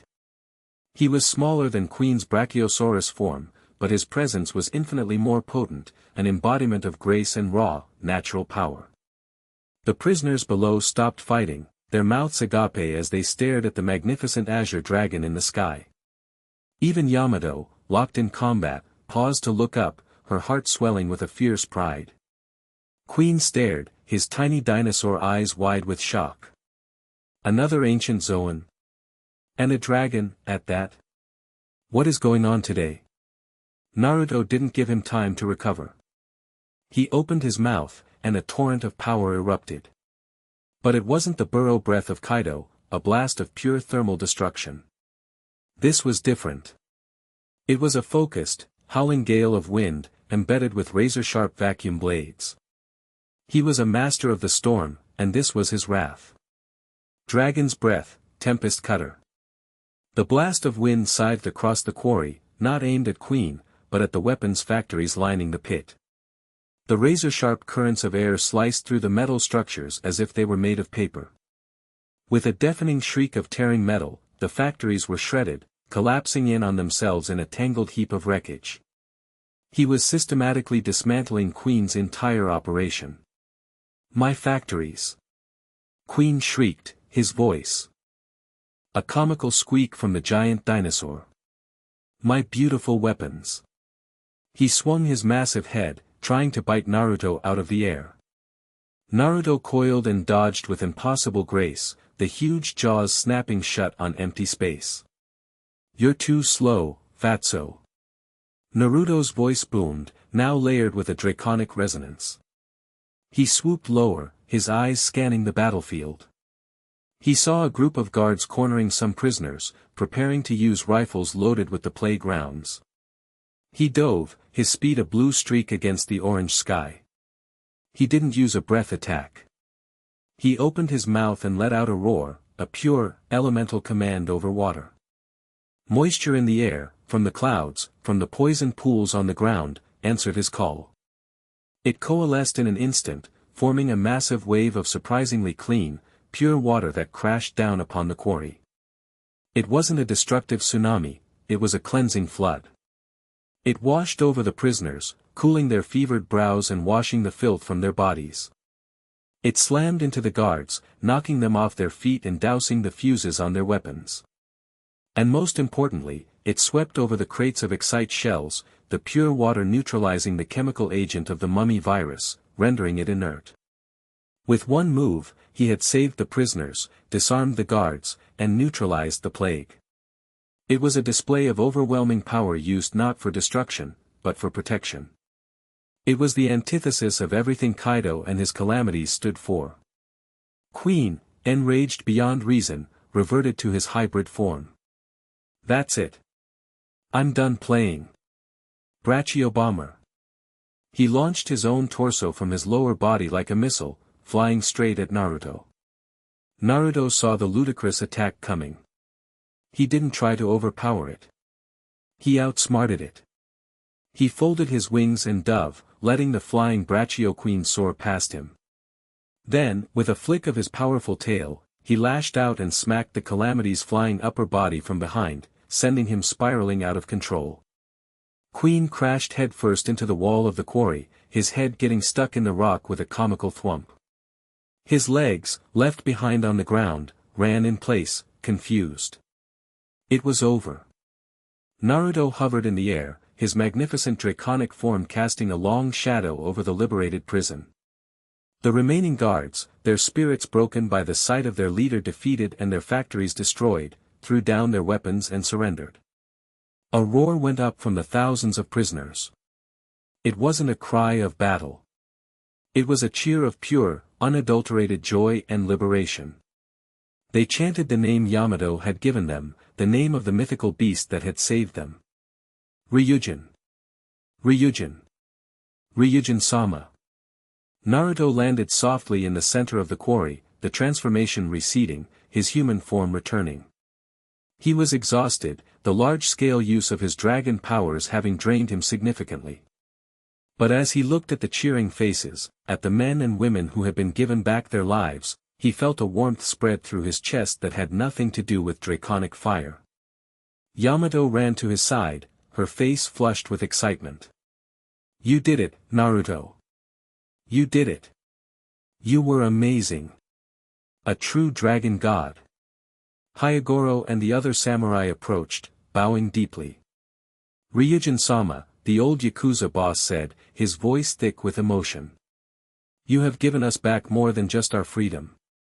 You have given us back our hope. The rebellion of the Kazuki clan has a new heart. And it is you." Naruto looked around at the faces of the people he had saved. He had come to this world broken and alone. He had fought, he had bled, and he had found allies. But now, for the first time, standing in the ruins of a tyrant's playground, he felt the first stirrings of a new purpose taking root. He wasn't just a visitor anymore. He wasn't just a survivor. The whispers of his name, a name he had barely known himself a few days ago, were becoming a roar. He was becoming a symbol. He was becoming Ryujin, the dragon of Wano. And he knew, with a certainty that was both thrilling and terrifying, that his battle was only just beginning.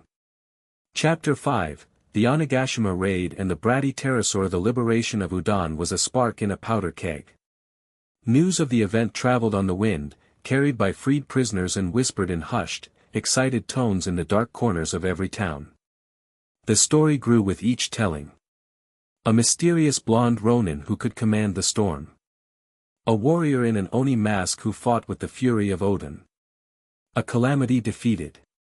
A plague washed away. And a magnificent azure dragon, a Ryujin, descending from the heavens not to destroy, but to protect. Hope, once a currency scarcer than clean water, was suddenly abundant. All across Wano, samurai who had hidden their swords for 20 years began to sharpen their blades. The various Yakuza bosses, long suppressed by Kaido's rule, saw an opportunity. The Mink tribe, stalwart allies of the Kazuki, heard the news from their spies and saw the prophecy of the dawn finally taking shape. The timeline had shattered. The carefully laid plans of Kinemon and the Scabbards, centered on a coordinated attack during the Fire Festival, were now obsolete. Naruto hadn't just rocked the boat, he had summoned a tidal wave. They gathered in the ruins of Odin Castle, a place of ghosts and memories atop a high plateau in Kuri. It was here that Naruto finally met the legendary figures Yamato and Hiyori had spoken of, the 9 red scabbards. Kinemon, the fiery leader, the hulking Dogstorm and Cat Viper, rulers of the Minks, the enigmatic Reizo of the Mist. They looked at Naruto with a mixture of awe, suspicion, and desperate hope. He was not the savior they had been waiting for, not the one foretold in Lady Toki's prophecy, but his power was undeniable. "Your actions in Udon were reckless," Kinemon said, his brow furrowed, though there was no heat in his words. "You have shown our hand to the enemy. Kaido and Orochi will be on high alert." "Good," Naruto replied simply, his gaze steady. He stood before the veteran samurai, not as a subordinate, but as an equal. The draconic power simmered beneath his skin, giving him a quiet, unshakable confidence that was impossible to ignore. Let them be alert. Let them be afraid. An enemy on edge makes mistakes. We have the momentum. We can't afford to wait for their festival. We need to strike now, while the fires of rebellion are burning hot. Yamato, standing beside him, slammed her fist into her palm. He's right. My father thinks in terms of brute force. He'll expect us to cower and regroup. He won't expect a direct assault on his home. A heated debate ensued. The older, more cautious samurai argued for sticking to the original plan, while the younger, more hot-blooded warriors, galvanized by the victory at Udon, rallied behind Naruto's audacious proposal. The argument was settled when a message hawk arrived, bearing a note from Hiyori. It contained a single, chilling piece of intelligence. Kaido, enraged by the fall of Udon and the humiliation of Queen, had moved up his own plans. He intended to move the capital of Wano to Onigashima, enslaving the entire populace of the flower capital and cementing his rule forever. The move was to happen in 3 days. That settled it. They had no choice. The raid was on. Their force was a patchwork army, a desperate alliance forged in the crucible of revolution. There were the 5,000 men Hyogoro and the other Yakuza bosses had rallied from the freed prisoners of Udon. There were the samurai loyal to the Kazuki clan, their numbers smaller but their resolve like tempered steel. And there were the minks, their sulong forms a terrifying trump card. It was a fraction of Kaido's 100,000-strong army of beast pirates, but they had something Kaido's forces lacked, a cause. And they had a dragon.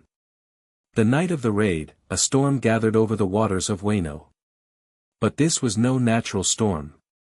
High above the waves, hidden in the churning, black clouds, Naruto flew in his azure dragon form.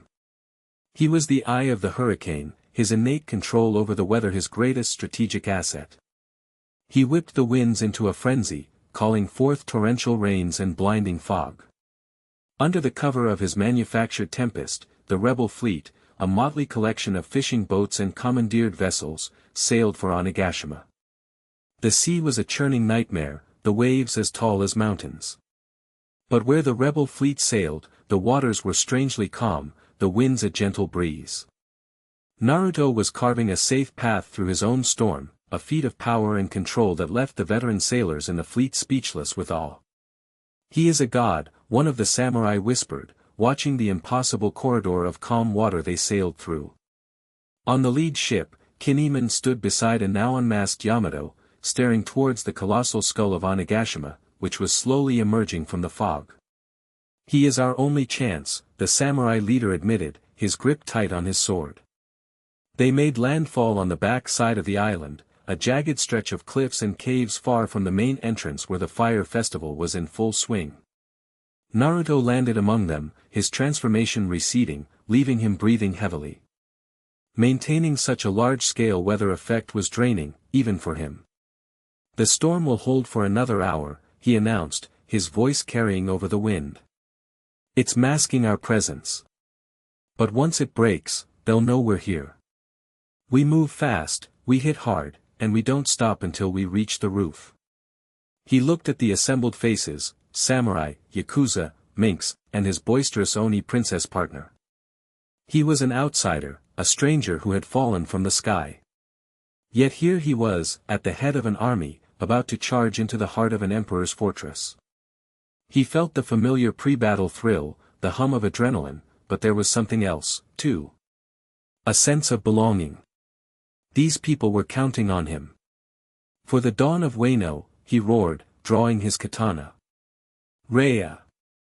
The army roared back, a single, unified cry of defiance. The initial invasion was a whirlwind of controlled chaos. Led by the scabbards, they used a series of tunnels to bypass the main defenses, emerging directly into the heart of the fortress. The scene inside Onigashima was one of debauchery and excess. Thousands of beast pirates were drinking, feasting, and celebrating, completely oblivious to the army that had just materialized in their midst. The battle began without a warning cry. It began with the silent, deadly charge of the samurai. For a few precious seconds, the pirates were too drunk and surprised to react. That was all the rebels needed. Naruto was a blur of blue and steel at the forefront of the charge. He didn't use his dragon form, he needed to conserve his strength for the real threats. He moved with the deadly grace of a seasoned shinobi, his borrowed katana a natural extension of his arm. He wasn't a master swordsman like the scabbards, but his speed, reflexes, and precognitive senses, a strange blend of sage-like perception and a warrior's instinct, made him a lethal combatant. A giant pirate, a gifter whose arms had transformed into massive bear claws, swung at him. Naruto didn't meet the blow. He flowed under it, his sword flashing in a low arc that severed the man's hamstrings. The giant roared and fell. Naruto was already moving on to the next, his movements efficient and utterly ruthless. He was a reaping whirlwind, clearing a path through the enemy ranks. Beside him, Yamato was a force of nature. Her kanabo, Takeru, was a blur of motion, each swing sending a dozen pirates flying. She fought with a joyous, unrestrained fury, her laughter echoing over the clash of steel. They fought back to back, a perfectly synchronized duo of grace and power. The beast pirates, their initial shock wearing off, began to mount a defense. The fortress devolved into a series of brutal, chaotic skirmishes. But the rebels had the advantage of surprise and purpose. They pushed forward, a relentless tide, their goal the central keep where Kaido held court. They broke through into a large, multi-storied atrium, the live floor, where the celebration was at its peak. It was here they met their first real resistance. The headliners and the strongest of the gifters rallied, forming a defensive line. And at the center of that line, standing atop a small stage, were two figures Naruto recognized from Who's Who's file. The Tobi Rappo. Ultai and her younger brother, Page 1. Page 1 was already in his hybrid Spinosaurus form, a hulking brute of muscle and teeth. Ultai, however, was still in her human form. She was a young woman with a distinctive pink and blue hairstyle, wearing a small cape and a mask that covered the top half of her face. She looked almost like a petulant child, her arms crossed, a scowl on her lips. "Peiji, look," she whined, her voice high and grating. "The party crashers are here. How annoying. Can we just kill them all and go get some snacks?" "Shut up, Ultai," Page 1 growled, his eyes fixed on the approaching army. "This is a full-scale invasion. Take it seriously." "Don't you shut up, me," she shrieked, suddenly furious. She grabbed him by his dinosaur frill and slammed his head repeatedly into the stage floor. "I'm your big sister. You have to respect me. Say you're sorry." "I'm sorry. I'm sorry." Page 1 muffled from the floorboards.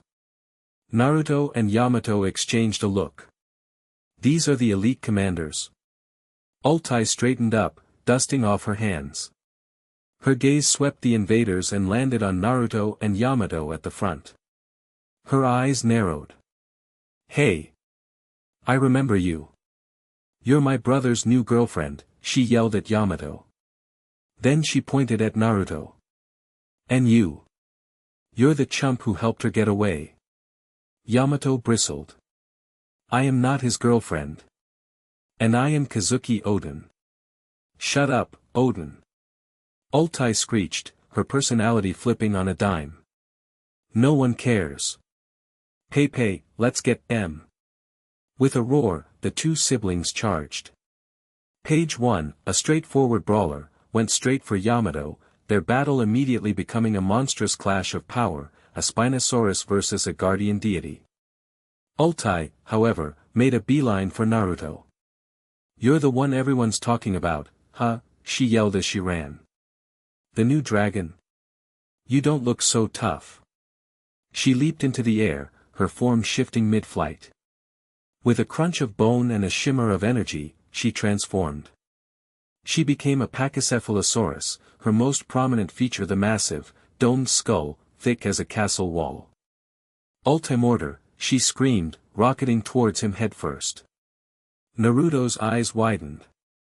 The speed and raw, focused power of the attack were incredible. He brought his arms up to block, the azure scales of his dragon form manifesting instinctively across his forearms. The impact was like being hit by a cannonball. He was thrown backward 50 feet, his sandals carving deep trenches in the floor. The scales had protected him from serious injury, but the kinetic force was immense. His arms screamed in protest. This woman, for all her childish behavior, packed a serious punch. He looked up just in time to see her bouncing off a pillar and coming at him again. "So you're a hardhead, too, huh? Let's see who cracks first." She was relentless. She didn't have techniques or fancy moves. Her entire fighting style consisted of throwing herself at him headfirst with suicidal abandon. It was chaotic, unpredictable, and brutally effective. Naruto was forced onto the defensive, dodging and blocking the constant barrage of headbutts. Meanwhile, the battle around them raged. Naruto knew he couldn't get bogged down here.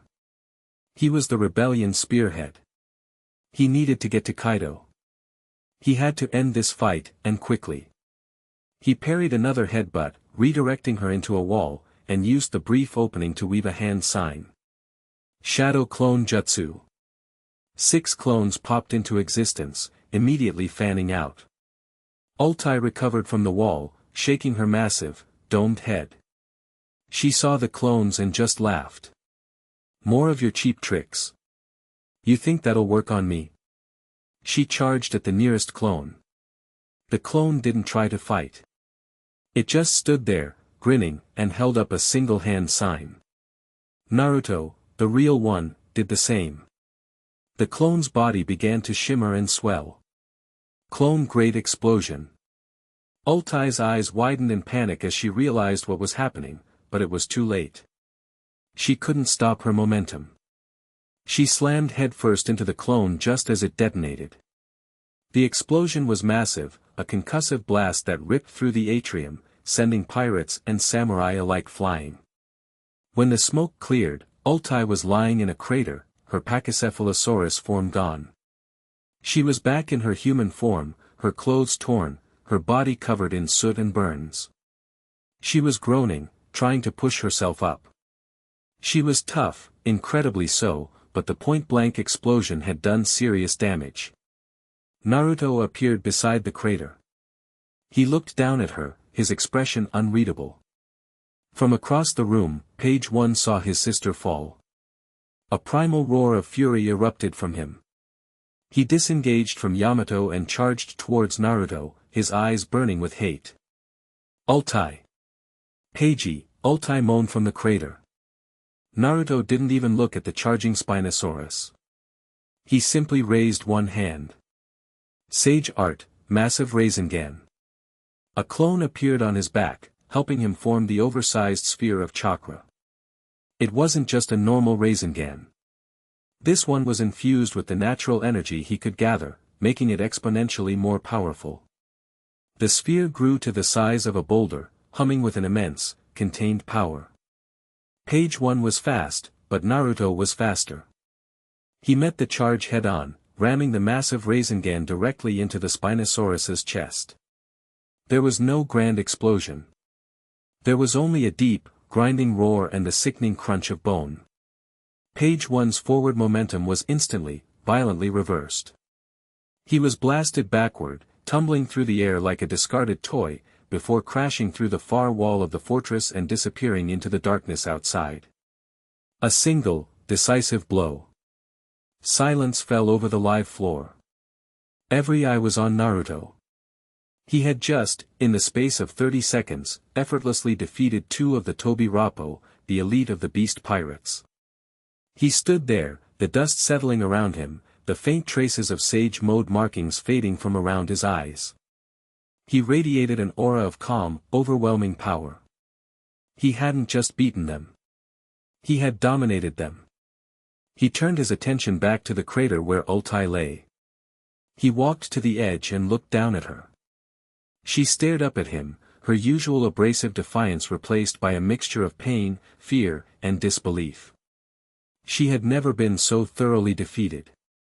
She saw her brother get taken out with a single, contemptuous attack. She braced herself, expecting the finishing blow. A sword through the chest, a final energy blast. That's how it worked in the Beast Pirates. The strong devoured the weak. Naruto just looked at her. He saw the fear in her eyes, the way she was protectively cradling her arm. For all her bluster, she was just a kid, a product of a brutal environment. He remembered the promise he had made to himself in the shrine. He let out a sigh and dispelled the faint traces of killing intent he had been radiating. His posture relaxed. He reached a hand down to her. Altai flinched, her eyes squeezed shut.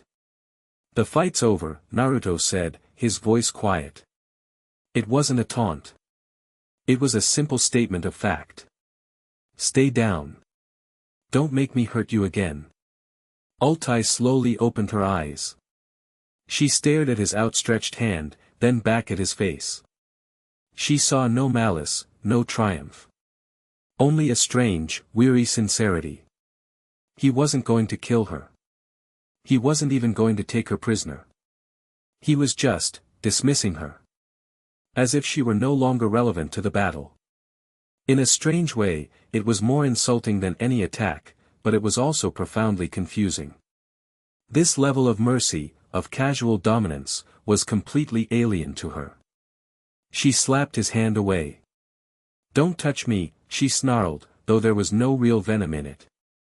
She tried to get up, but a sharp pain lanced through her ribs, and she collapsed back with a cry of pain. Naruto just shook his head. He looked at Yamato, who had just finished off the last of the nearby headliners. "Yamato. I'm going on ahead. Clear a path for the others." "Right," she yelled back, giving him a thumbs up. He turned and began to run, heading for the stairs that led to the upper floors of the keep. He didn't give Altai a second glance. He had bigger fish to fry. Altai lay in the crater, watching him go. She was a whirlwind of conflicting emotions. Fury at her defeat. Worry for her brother. And a deep, unsettling confusion. The blonde idiot had beaten her brother, and then just let her go. He'd offered her a hand. He'd told her not to get hurt. What kind of pirate, what kind of warrior, did that? It didn't make sense. Her entire worldview, a simple philosophy of power and survival learned at the knee of the world's strongest creature, had just been cracked wide open. She pushed herself up, ignoring the pain. She had to find page 1.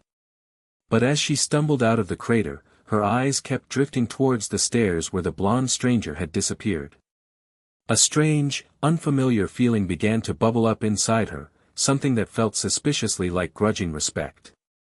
It was the most annoying feeling she had ever had. Naruto was a storm moving up through the fortress. He didn't stop to fight the fodder. He left them for the army following in his wake. He was a singular purpose, a golden-haired missile aimed at the roof. He crashed through floors, ran up walls, his chakra-enhanced agility allowing him to bypass the labyrinthine corridors. He knew he was being watched. He could feel the cold, heavy presence of Kaido, like a mountain pressing down on the entire island. He could feel the drunken rage, the amusement, and the anticipation. Kaido was waiting for him. He burst out onto the roof of the keep. The storm he had created was breaking, the clouds parting to reveal a full, brilliant moon. The roof was a wide, open space, dominated by the massive, curved horns of the Onigashima skull. And standing there, in the center of the roof, silhouetted against the moon, was Kaido. He was in his human form, a mountain of a man, his prodigious muscles covered in tattoos, a massive kanabo resting on his shoulder. He held a giant gourd of sake in his other hand, which he lifted to his lips, taking a long, deep swallow. He was drunk, but it was the drunkenness of a god, making him not sloppy, but more unpredictable, more dangerous. The air around him was thick with his conqueror's haki, a crushing pressure that would have brought a lesser man to his knees. He turned his head, his horned face splitting into a wide, bloodthirsty grin. His eyes, burning with a hellish light, fixed on Naruto. "So, you finally made it, brat," Kaido's voice boomed, a sound like an earthquake. He let out a drunken laugh. "I've been hearing things about you. A new dragon in my territory. You have guts, I'll give you that." Naruto stood his ground, the haki washing over him like a physical wave. He met the Emperor's gaze without flinching. His own draconic energy rose to meet the pressure, a silent clash of wills. "Kaido," Naruto said, his voice level. "Your reign is over. I'm here to free Wano. Kaido threw his head back and laughed, a sound that shook the very foundations of the island. Free Wano. Worororo. You sound just like Odin. Another fool with a heroic delusion. He tossed the empty gourd aside, where it shattered on the tiles. He hefted his club, Hasaikai, its weight enough to crush a building. Many have come here with dreams of changing the world. I have crushed every single one of them. This world doesn't need saviors or freedom. It only needs one thing. His aura exploded, a terrifying wave of black and red lightning. Absolute power. He took a step forward, the entire roof seeming to tremble beneath his weight. You have the gall to call yourself a dragon in my presence? Let me show you what a real dragon is, boy. The confrontation Naruto had been hurtling toward since the moment he'd arrived in this world was finally here. The storm had broken, and now, under the light of the full moon, two dragons were about to clash. Chapter 6, A Clash of Heavenly Dragons. The air on the Onigashima rooftop was no longer air. It was a physical weight, a crushing pressure cooker of spiritual energy. Kaido's conqueror's haki rolled off him in thick, visible waves of black and red lightning, snapping and crackling in the moonlight. It was a declaration of absolute dominance, the aura of a man who believed himself to be a force of nature, an insurmountable peak. Lesser men would have fainted, their minds shattering under the sheer force of his will. Naruto stood firm. He felt the pressure, a deep, bone-jarring vibration that sought to crush his spirit, to force him to his knees.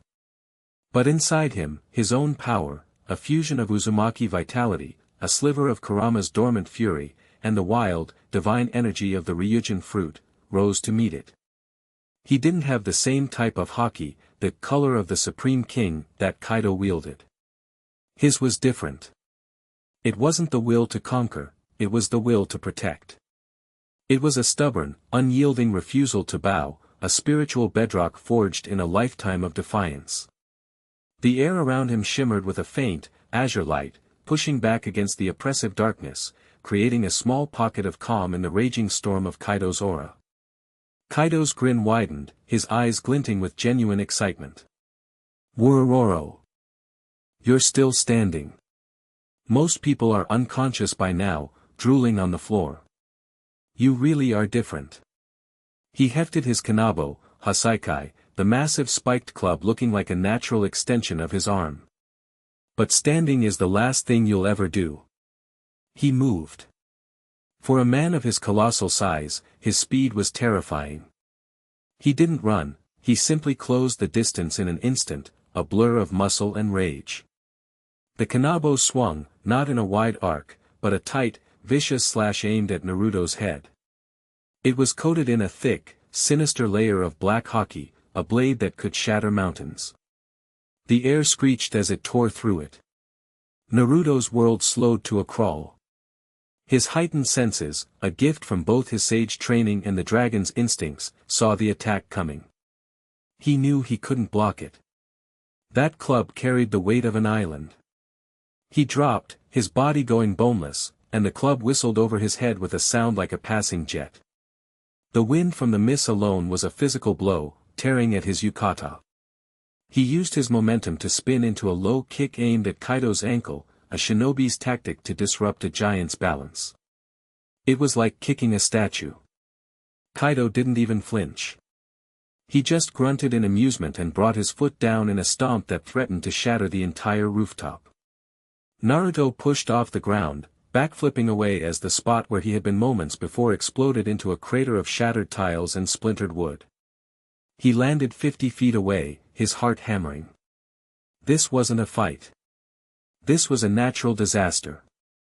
Fast, Kaido rumbled, a plume of drunken breath escaping his lips. But you can't dodge forever, boy. I don't plan to, Naruto shot back, a feral grin of his own spreading across his face. He loved this. The thrill of facing an opponent who was overwhelmingly, absurdly strong.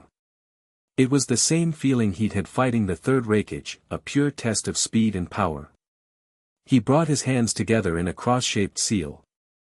Shadow Clone Jutsu. 20 Narutos appeared on the rooftop, each one crackling with energy, each one fixing Kaido with a determined glare. Kaido let out a booming laugh. More of your little tricks. You think numbers will help you against me? The clones didn't answer. They charged.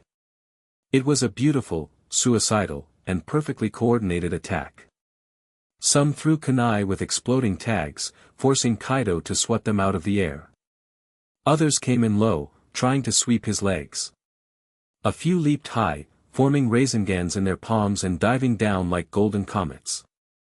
It was utterly useless. Kaido was a maelstrom of destruction. He swung his kanabo in a lazy circle, and a wave of pure force, a blast of his conqueror's haki-given physical form, erupted outwards. Half the clones were obliterated instantly, dissolving into puffs of smoke before they even got close. He backhanded a diving clone without even looking, sending it flying into the side of the giant's skull horn, where it vanished. He stomped, he punched, he roared. In seconds, the rooftop was clear, littered with nothing but the fading wisps of smoke from the vanished clones. The real Naruto, who had been using the clones as a diversion to gather natural energy, now stood with the telltale orange pigmentation around his eyes. He was in sage mode. There, Naruto said, his voice calmer, deeper. He could feel everything now. The flow of the wind, the groaning of the fortress beneath him, the drunken, raging inferno of Kaido's life force. That's better. Kaido's eyes narrowed. He felt the change. The boy's presence had sharpened, deepened. He was no longer just a skilled fighter.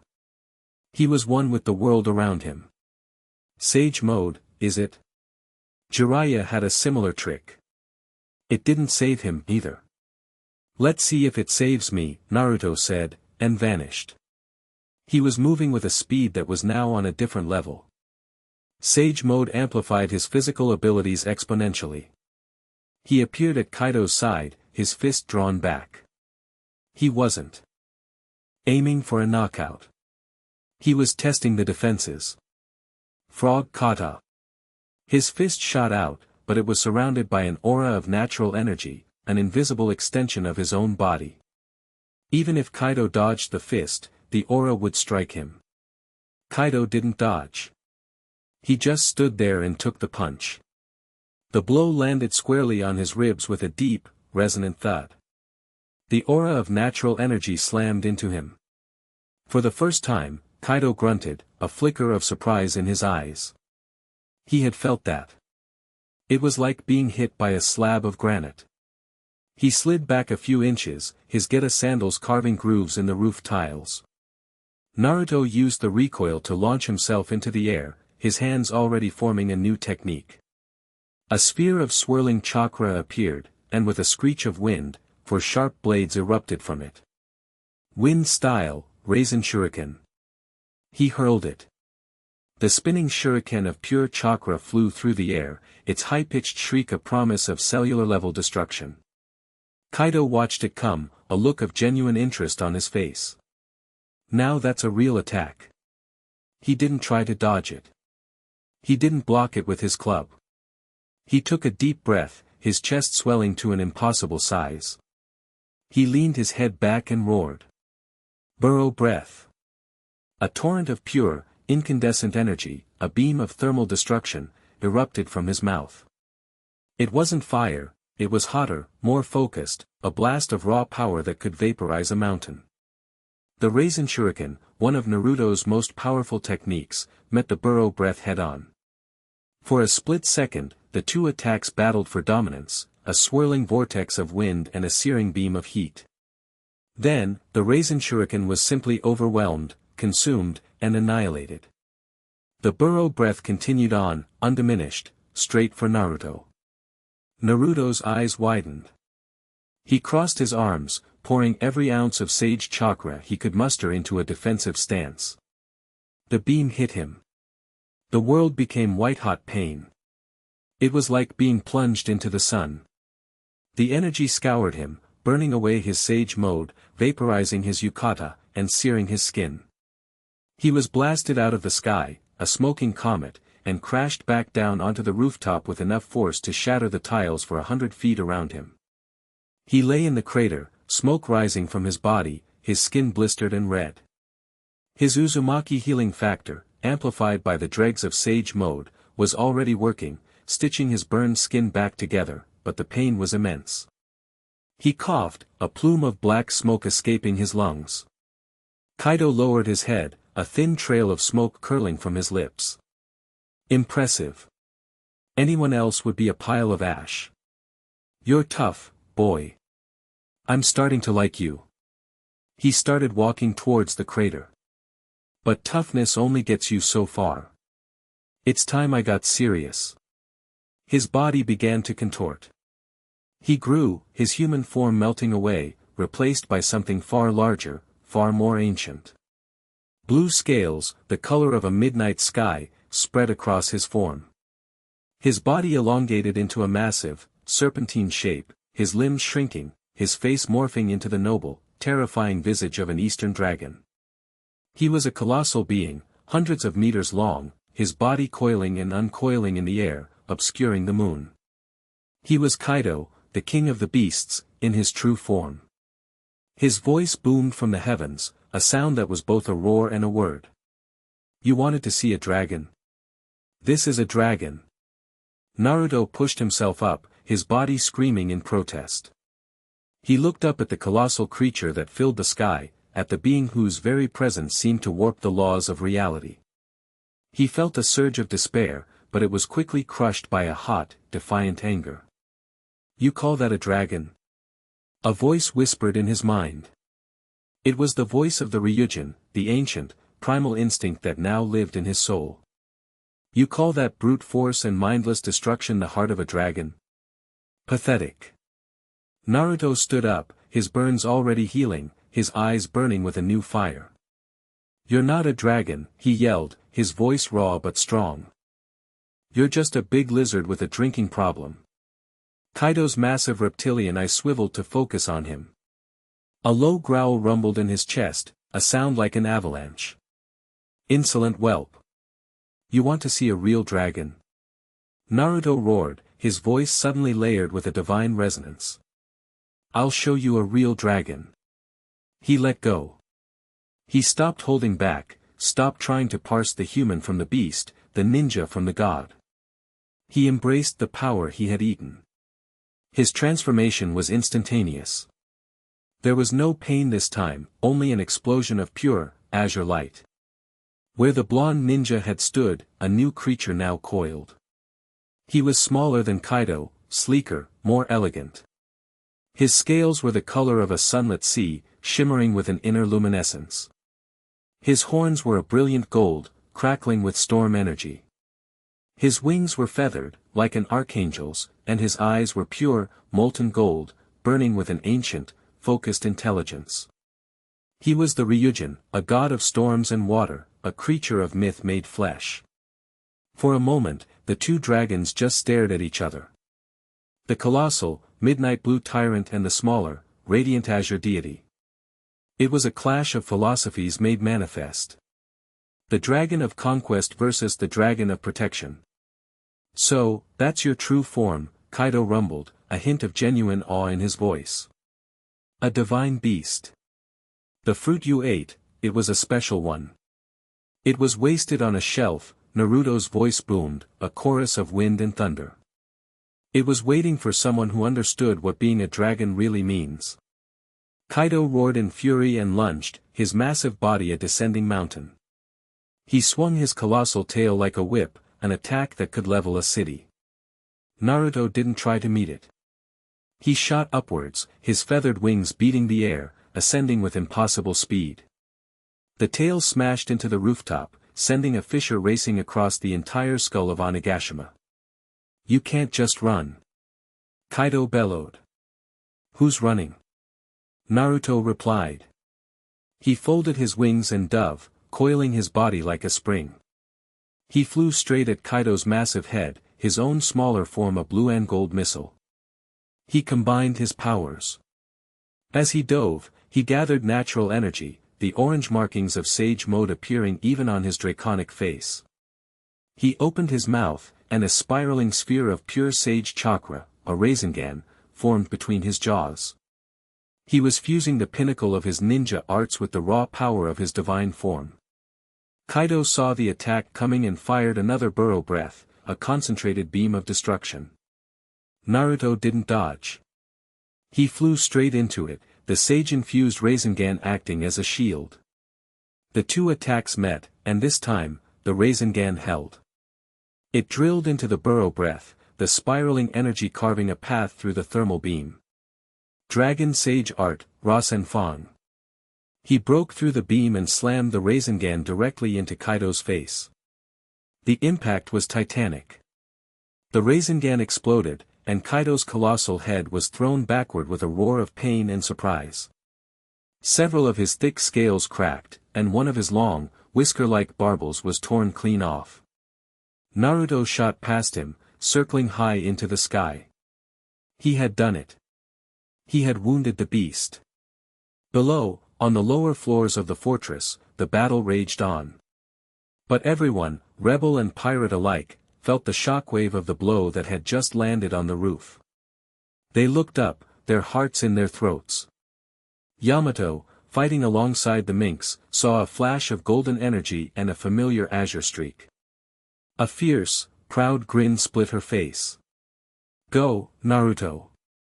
Kaido recovered, shaking his massive head. He was no longer amused. He was furious. Blood, a first in decades from a single opponent, trickled from the wound on his snout. The pain was nothing, but the humiliation was immense. "You drew my blood," he snarled, his voice a low, deadly rumble. "Odin was the last man to do that. For that, I will grant you a warrior's death." He summoned the elements. The sky, which had been clear, was instantly filled with dark, roiling clouds. Lightning, summoned by Kaido's power, began to arc between them. "Dragon Twister," he roared.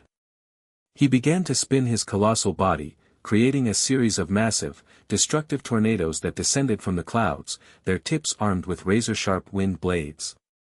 The tornadoes tore across the rooftop, ripping up tiles, shattering stone, threatening to tear the entire island apart. Naruto, hovering in the sky, just watched. "He calls this a storm?" The Ryujin instinct scoffed. "An imitation. A brute's tantrum." Naruto closed his eyes. He didn't spin. He didn't roar. He simply willed it. As the god of storms, this was his domain. He reached out with his senses, feeling the chaotic energy of Kaido's tornadoes. He didn't fight them. He took control of them. The tornadoes, which had been raging chaotically, suddenly stopped. They hovered in place for a second, and then, their color began to change. The dark, dusty gray was infused with a brilliant, shimmering azure. Naruto had hijacked Kaido's own technique. With a flick of his tail, he sent the tornadoes, his tornadoes now, hurtling back at their creator. Kaido's eyes widened in disbelief. He was forced to fire another burrow breath to disperse his own attack. "You! How did you do that?" "This is my sky," Naruto's voice echoed from the heavens. "You're just a guest here." He wasn't done. He ascended higher, into the heart of the storm clouds. They began to glow with a golden light, charged with his sage energy. Lightning, not the wild purple of Kaido's, but a brilliant, focused gold, began to arc around his body. He was becoming a living thunderstorm. He gathered it all, every ounce of power he possessed. The dragon's elemental mastery, the sage's natural harmony, the shinobi's focused control. It all coalesced into a single point in his open maw. Kaido felt the danger. It was a feeling he hadn't had since his legendary clash with Odin. He felt his own mortality. He coiled his body, his scales glowing with a dense layer of armament haki, preparing for the impact. "This ends now, Kaido." Naruto roared. Divine Sage Art, Kirin's Judgment. He unleashed it. It wasn't a beam or a fireball. It was a bolt of pure, divine lightning, shaped like a majestic, serpentine dragon, and it descended from the sky with the speed of thought. It was a fusion of Sasuke's Kirin, which harnessed nature, and his own power, which commanded it. The world went white. The sound was a single, deafening crack that was heard across all of Wano. The bolt of golden lightning struck Kaido dead center. The Emperor of the Sea let out a sound he hadn't made in 40 years.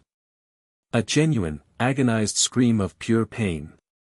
The lightning coursed through his massive body, bypassing his Haki-infused scales, attacking him on a cellular level. His midnight blue scales were scorched black, his flesh burned. The sheer force of the impact drove him from the sky, his colossal form plummeting down towards the roof of his own fortress. He crashed. The impact was an earthquake. The entire Onigashima skull, the symbol of his reign, cracked under the weight of his fall. A massive fissure ran from the point of impact all the way down to the jaw, and a large chunk of the left horn broke off and tumbled into the sea below. Silence. The storm Naruto had summoned dispersed, revealing the calm, moonlit sky once more. Naruto hovered in the air, his dragon form flickering, his body pushed to its absolute limit. The combination of Sage Mode and his full dragon transformation, capped with such a massive attack, had utterly drained him. He reverted back to his human form, ragged and spent, and fell to the rooftop, landing on one knee, panting for breath. He had done it. He had shot down the invincible dragon. But as the smoke and dust began to clear, a low, guttural groan echoed from the wreckage.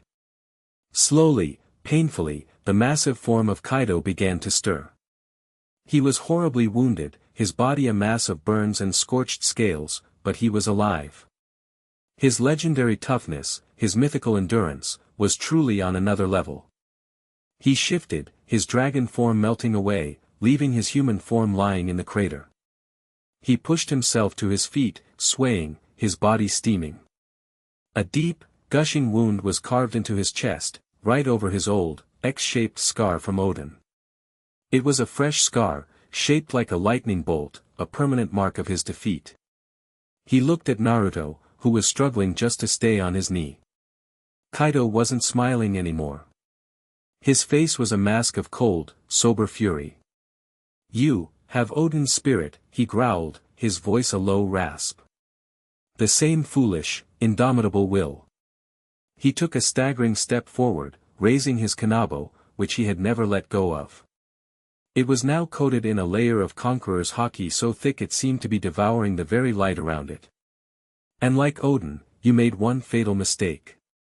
Naruto tried to push himself up, to summon a clone, to access any sliver of power he had left, but he was empty. Utterly empty. "You failed to kill me," Kaido finished. He appeared in front of Naruto, his movement a blur of Haki-fueled rage. Thunder. Bagua. He swung the club. It was his signature attack, a blow infused with all his power and will. Naruto saw it coming, but his body wouldn't respond. He could only watch as the spiked, darkness-wreathed club descended. The impact was absolute. It connected with Naruto's side, and the world dissolved into a silent, white explosion of agony. There was a sound of snapping bone, and then nothing. He was launched from the rooftop, a limp, broken doll, tumbling unconscious down the side of the colossal Onigashima skull and into the dark, churning sea far, far below. Kaido stood on the edge of the ruined roof, panting heavily, his own grievous wounds weeping blood. He looked down at the empty, dark water where the boy had vanished. Then he threw his head back and let out a roar, not of triumph, but of pained, frustrated rage. It was a roar that declared to the entire island that the battle was over, and that he, Kaido, was still the king. There was no savior. There was no joy boy. There was only power. And he was power. Chapter 7, The Heartbeat of the Rebellion. The world returned to Naruto not as light or sound, but as a suffocating, crushing pressure. Cold. An endless, invasive cold that seeped into his bones and tried to extinguish the flickering embers of his life. He was underwater, sinking into a black, silent abyss. His lungs burned, screaming for air they couldn't have. His body was a symphony of agony, 1,000 different points of pain crying out at once, but the epicenter was his side, where Kaido's club had connected. It felt obliterated. Like that part of him simply no longer existed. Consciousness was a fragile, slippery thing. He grasped at it, his instincts screaming at him to survive. He was dimly aware of his own blood blooming around him in the dark water, a warm cloud in the freezing cold. Is this it? He thought, his mind hazy.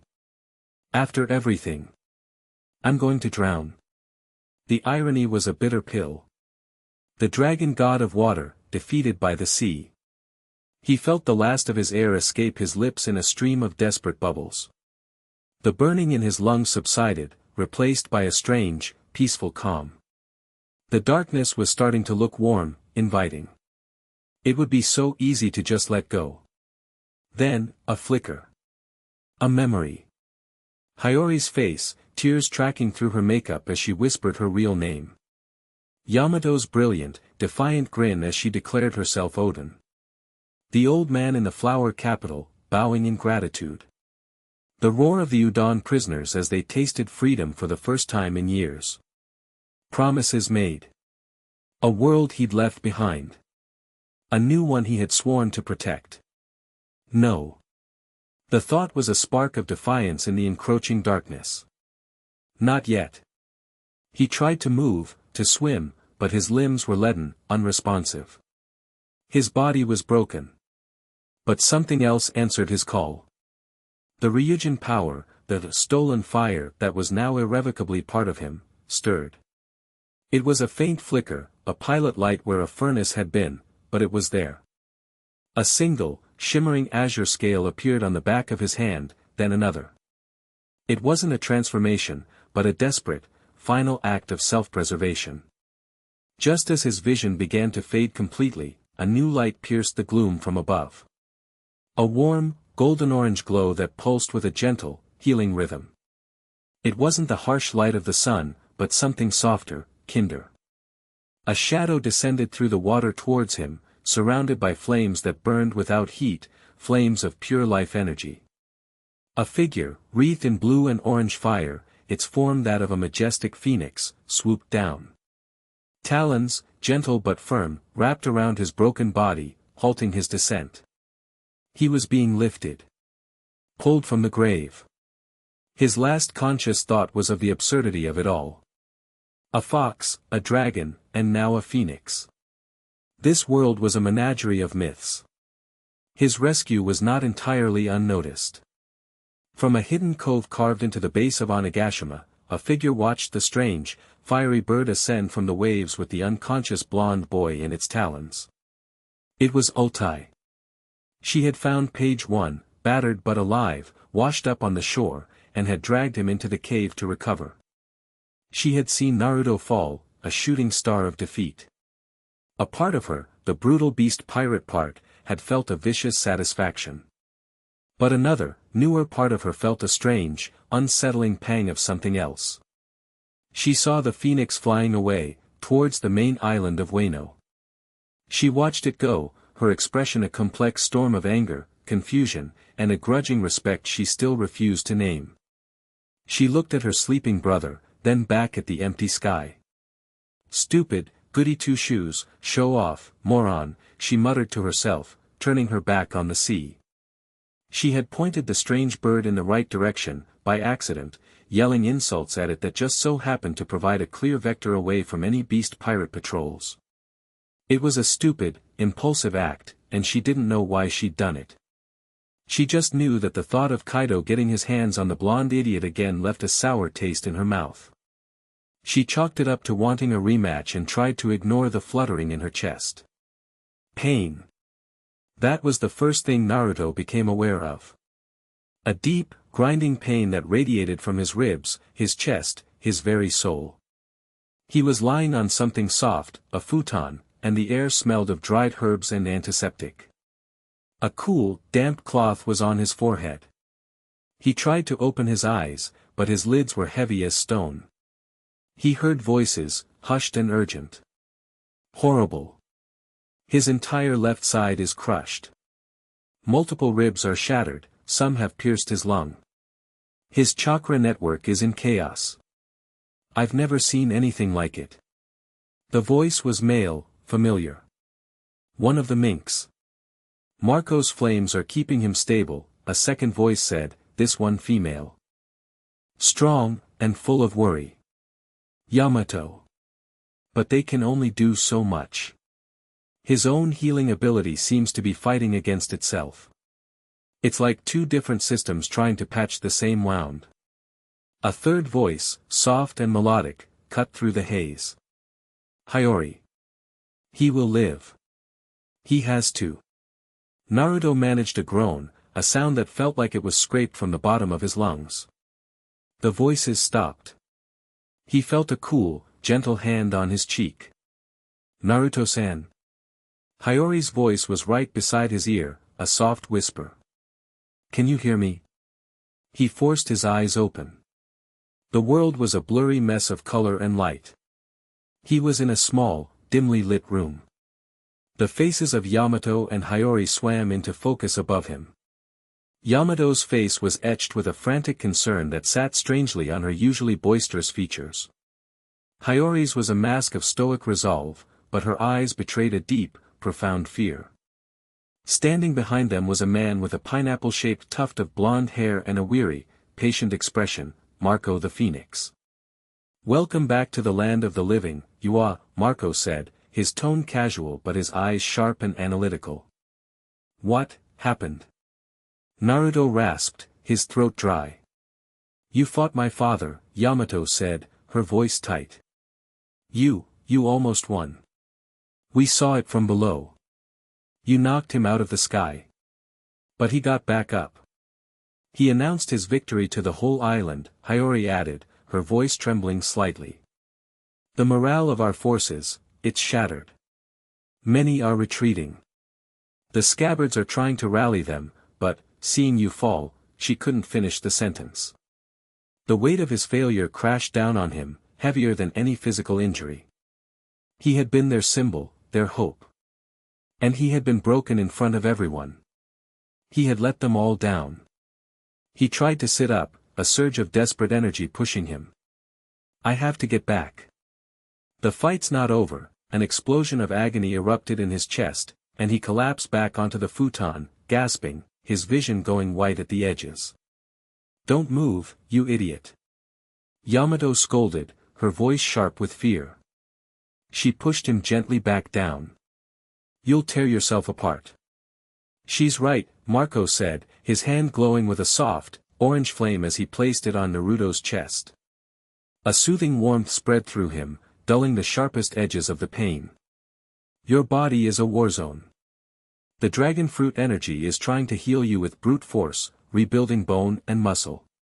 Your original healing factor, your chakra, as you call it, is trying to do the same, but with a different blueprint. They're interfering with each other. It's a miracle you're not tearing yourself apart from the inside. Naruto lay there, defeated. Defeated by his enemy, and now betrayed by his own body. He had never felt so weak, so utterly useless. The silence in the room was heavy, thick with the unspoken despair of their situation. The heart of the rebellion had been ripped out. Later, after Marco had stabilized him and Yamato had been reluctantly dragged away by Kinemon to help organize the scattered remnants of their army, he was left alone with Hiyori. She sat beside his futon, quietly changing the dressing on a wound on his arm, her movements precise and gentle. For a long time, neither of them spoke. The only sounds were the chirping of crickets outside and the soft rustle of bandages. I'm sorry, Naruto said finally, his voice barely a whisper. He couldn't look at her. He stared at the wooden ceiling, his eyes burning with shame. I failed you. I failed Wano. Hiyori's hands stilled. She looked at his face, at the self-loathing etched into his features. She reached out and gently turned his head to face her. Her eyes were clear, her gaze steady. You did not fail, she said, her voice firm. Did you see the sky after your fight? The horn of the skull, it is broken. For 20 years, that symbol of my father's tyranny has stood untouched, a constant reminder of our defeat. You broke it. You showed everyone on that island, friend and foe, that Kaido is not a god. He is a man. And a man can be beaten. She leaned closer, her expression softening. You took a blow that would have atomized any other living creature, and you are still here. You are still breathing. Do not mistake a lost battle for a lost war, Naruto-san. He finally met her eyes, and he saw not disappointment, but a fierce, unwavering belief. It was a look he had seen before, in the eyes of Iruka, of Jiraiya, of his friends. It was the look of someone who saw the hero in him, even when he couldn't see it himself. My real name, she said softly, her thumb gently stroking his cheek. The only other person I have told is my brother. For 20 years, I have been Kamurasaki, a beautiful, empty doll. I have carried the grief and rage of the Kazuki clan alone. It has been a heavy burden. Her voice cracked, the carefully constructed dam of her composure finally breaking. When I met you, and you spoke of protecting smiles, I felt, for the first time, that I was no longer alone in this fight. That burden, you took half of it onto your own shoulders without even being asked. Tears welled in her eyes, the same tears he had seen in the tea house, but these were not of sorrow. They were of gratitude. So do not apologize to me. You have already given me more hope than I have had in 2 decades. Now, you must rest. You must heal. Let us carry the burden for a while. Her words were a balm on his wounded spirit. The shame didn't vanish, but it lessened, replaced by a deep, resonant warmth. He felt the connection between them, a bond that went beyond that of allies, forged in shared secrets and desperate hope. He reached up, his hand trembling, and gently wiped a tear from her cheek with his thumb. Their eyes met, and in that moment of shared vulnerability, an unspoken understanding passed between them. She stayed with him through the night, tending to his wounds, telling him quiet stories of Wano as it was before Kaido, a land of vibrant culture and proud samurai. It wasn't a distraction, it was a reminder of what they were fighting for. And as he drifted in and out of a fitful, pain-filled sleep, her presence was a constant, comforting anchor. The next few days were a blur of pain and frustration. Naruto's body was a stubborn battlefield. He was confined to the futon, his impatience and desire to get back to the fight warring with his physical limitations. The news from the front lines was grim. The rebellion was in disarray, holed up in their hidden camp, licking their wounds. Kaido's forces, buoyed by their leader's victory, were hunting them relentlessly. Yamato was his other anchor. Where Hiyori was a gentle, soothing presence, Yamato was a fiery, demanding force of nature. She would burst into his room every few hours, fresh from a skirmish or a training session, covered in dirt and radiating energy. Still lying around, she would boom, though her eyes held a constant, worried watchfulness. Odin would never be defeated by a few broken bones. You need to get up. You need to fight. On the 3rd day, he finally managed to sit up on his own, though the effort left him pale and sweating. Yamato was there, watching him. It's not enough, he gritted out, frustrated by his own weakness. My healing is too slow. I can feel it, the powers are fighting each other. I need to force them to work together. How? Yamato asked, sitting cross-legged in front of him. I need to train, Naruto said. I need to push my body, to make it adapt. I can't just lie here and wait. Yamato's eyes lit up. Sparring. That's what Odin would do. A good fight fixes everything. I can't even stand properly, and you want to spar? Naruto asked, incredulous. Then we'll start slow, she said, her grin wide and challenging. Consider it, physical therapy. She dragged him out of the room to a small, secluded clearing behind the temple where they were hiding. She handed him a wooden bakken. He could barely hold it steady. The goal is not to win, she said, swinging her own massive Takaru club with effortless grace. The goal is to stand. To move. To remind your body what it's for. Their first spar was pathetic. Naruto could barely parry her slow, deliberate swings. Every movement sent a jolt of pain through his side. After 5 minutes, he was on his knees, gasping for breath. Again, he panted, forcing himself back to his feet. They did this every day. Yamato pushed him, relentlessly but with a careful control he was surprised to see she possessed. She wasn't just trying to beat him, she was trying to rebuild him. Their sparring sessions were a strange, intimate dance. The clash of wood on iron was their conversation. In her fierce attacks, he heard her frustration with their situation, her fear for his safety. In his stubborn refusal to stay down, she saw the indomitable will that had drawn her to him in the first place. During one session, she broke through his guard and her club tapped him lightly on his wounded side. He cried out and stumbled back, clutching his ribs. "Sorry," she said instantly, her battle fever vanishing, replaced by genuine concern. She rushed to his side. "I went too far. Are you all right?" He was leaning against a tree, breathing heavily, sweat beading on his forehead. "I'm fine," he gasped. He looked at her, at the worry in her orange-gold eyes. He saw past the Odin persona, past the boisterous warrior. He saw Yamato, a woman who had been imprisoned her whole life, who fought with such desperate ferocity because it was the only way she knew how to be free. "Thank you," he said, his voice quiet. She blinked, confused. "For what?" "For hitting you. For not treating me like I'm made of glass," he said, a small smile touching his lips. "For believing I can get back up." A faint blush colored her cheeks, a rare sight. She looked away, suddenly flustered. "Of course you can get back up. You're the man who's going to help me free Wano." The air between them was charged, a moment of quiet intensity that had nothing to do with combat. It was a connection forged in the heat of battle, a partnership of two powerful, lonely souls who had found a kindred spirit in each other.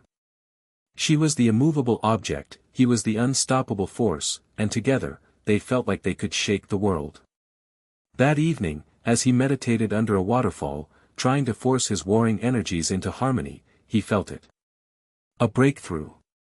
The draconic power and his own chakra, pushed to their limits by his training with Yamato, finally stopped fighting. They began to merge. He felt the rigid channels of his chakra network soften, becoming more like wide rivers than narrow canals. He felt the wild, chaotic energy of the Ryujin stabilize, anchoring itself to his own life force. It was the beginning of a new synthesis, a new level of power. He emerged from the waterfall, his body still aching, but with a new clarity in his mind and a new fire in his eyes. He was not just a ninja who had eaten a dragon fruit. He was not just a dragon with ninja tricks. He was becoming something new. Something more. He found Hiyori and Yamato waiting for him, having a quiet conversation near a campfire. They looked up as he approached. They saw the change in him instantly. The pallor of his skin was gone, replaced by a healthy glow. The slump of defeat in his shoulders was replaced by his old, confident posture. He wasn't fully healed, not by a long shot, but his spirit was. He looked at the two powerful women who had become the twin pillars of his recovery. Hiyori, whose quiet faith had healed his soul. Yamato, whose fierce challenge had reforged his body. He had come to this world alone, and now he was surrounded by a new, strange, and powerful family. He was fighting not just for a nation, not just for a promise, but for them. "Kaido is having a banquet on Onigashima to celebrate his victory," he said, his voice calm and full of a dangerous resolve. "He thinks I'm dead. He thinks the rebellion is over." A predatory grin spread across his face, the first real smile they had seen from him in days. It was a smile that promised thunder and lightning. "Let's go crash his party." Chapter 8, the avatar of the void. The plan was suicide, and everyone knew it. A small, elite strike team, returning to the belly of the beast, to the fortress from which they had just been bloodily ejected. The remnants of the rebel army would launch a diversionary attack on the front gates, a loud, desperate, and ultimately sacrificial feint to draw the attention of the beast pirate masses. Meanwhile, the real threat would slip in from the sky. Their team was small: Naruto, his body still a network of aches but his spirit burning with a cold, clear fire; Yamato, her Takaru club humming with anticipation; and Marco the Phoenix, whose ability to fly and heal made him an invaluable asset. The scabbards would lead the main assault, their duty to their lord binding them to the front lines. The banquet is for Kaido's top officers, Marco explained as they stood on a high cliff overlooking the sea, the moon a sharp sliver in the night sky. Onigashima was a blaze of light on the horizon, a garish, festive wound in the darkness. The Calamities, the Tobi Rappo, they'll all be in the main hall, drunk and arrogant. It's our best chance to take out his command structure, Yua. We're not just taking out his command, Naruto said, his voice low. He was stretching, his muscles protesting but obeying. The synthesis of his powers felt more complete now, a deep, resonant hum in his core. I'm ending it. This time, I'm putting Kaido down for good. Yamato slammed a fist into her palm, a wide, feral grin on her face. That's the spirit. Let's go send my father into retirement. Marco sighed, a long-suffering sound. Just try not to get killed again. It's a pain to fish you out of the ocean. With a nod, Marco transformed, bursting into a glorious creature of blue and orange flame. Naruto and Yamato climbed onto his broad, phoenix back. With a powerful beat of his wings, they launched into the night sky, a silent, fiery comet streaking towards the island of skulls. As they flew, a strange feeling began to prickle at the back of Naruto's neck. A deep, unnatural chill that had nothing to do with the wind. He scanned the horizon, his enhanced senses on high alert. The sea was black and empty. The sky was clear. But something felt wrong. The very fabric of the night seemed thin, stretched, like a drum's skin pulled too tight. Do you feel that? He asked, his voice low. Feel what? Yamato asked, her hand resting on her club, her own senses straining. I don't sense any enemies. It's not an enemy, Naruto said, trying to put a name to the sensation. It's an absence. A stillness. It was the same feeling he'd had in his vision. The cold, silent emptiness of the void. He pushed the unease down. He had to focus on the mission.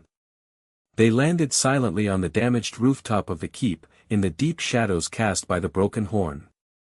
The sounds of raucous celebration drifted up from below, loud music, drunken laughter, and the booming voice of Kaido himself. The plan is the same, Naruto whispered, his eyes scanning the layout. Marco, you and Yamato cause a scene on the live floor. Take out as many of the Tobi Rappo as you can. Draw their attention. I'm going straight for the throne room. Straight for Kaido. You're not fighting him alone again, Yamato protested immediately. We do this together. I have to, Naruto said, his gaze unwavering. Our last fight, it was a contest of power. A spectacle. This one has to be different. I need to get him away from everyone else. I need to finish this where it started. He looked at her, his expression softening. I need you to trust me. Yamato searched his face, her jaw tight. She saw the absolute certainty in his eyes. She hated it, but she understood. This was his burden to bear. Fine, she bit out. But if I hear you're getting your butt kicked, I'm coming up there, trust or no trust. With a final, shared nod, they split up. Marco and Yamato phased through the roof, dropping down towards the chaos of the banquet hall. Naruto took a deep breath, the chill on his neck intensifying, and started moving towards the throne room, a ghost in the ruins of his last battle. The scene on the live floor was one of utter pandemonium. Queen, his body patched together with crude cybernetics, was performing a bizarre song and dance on stage. King, the sole remaining calamity who hadn't been humiliated, stood stoically by the throne, his masked face unreadable. The surviving Tobi Rappo, who's who, a bandaged Sasaki, and a furious-looking Black Maria, were drinking and arguing. Their party was interrupted when the ceiling exploded inward, and a fiery bird descended into their midst. Marco materialized, his foot lashing out in a hockey-infused kick that sent King flying from his perch. Simultaneously, Yamato dropped down, her Takaru club smashing the stage and sending Queen tumbling into a group of his own subordinates. The after-party has arrived. Yamato bellowed, channeling Odin's bravado. The hall erupted into chaos. The pirates, shocked and enraged, surged forward. A new, desperate battle had begun. Upstairs, Naruto ignored the sounds of the fight below. He moved silently through the deserted corridors, his senses locked on the immense, drunken presence of Kaido in the throne room. The oppressive cold he'd felt earlier was growing stronger, a palpable aura of wrongness that seemed to be emanating from the sky itself. He reached the massive doors of the throne room. He didn't bother opening them. He focused his power into his fist, a small, contained pulse of draconic energy, and punched. The thick, iron-reinforced doors didn't just break, they disintegrated, turning to dust. He stepped through the opening into the cavernous throne room. Kaido was there, seated on a throne of jagged rock and gleaming gold, a massive gourd of sake in his hand. He looked up, his eyes narrowing as he saw Naruto. He wasn't surprised. He was annoyed. "You," Kaido growled, his voice thick with liquor and menace. "They told me you were dead. It seems you're as hard to kill as I am." "You're going to have to try harder than that," Naruto said, his stance relaxed but ready. Kaido let out a weary sigh. He was wounded, his body aching from their last encounter. He was in no mood for another world-shaking battle. "I'm tired of you, boy. This time, I'll just burn your ashes and be done with it." He started to stand, his muscles tensing, his haki beginning to rise. And then it happened. The coldness that had been a faint prickle on Naruto's neck became an all-consuming, soul-freezing frost. The very air in the throne room seemed to crystallize. The torches on the walls flickered, their flames turning a sickly, pale blue before extinguishing completely, plunging the room into near darkness. A deep, resonant hum vibrated through the stone, a sound so low it was felt more than heard. It was the sound of reality groaning under an immense, alien pressure. Both Naruto and Kaido froze. They looked up, towards the gaping hole in the roof. The sky was no longer black.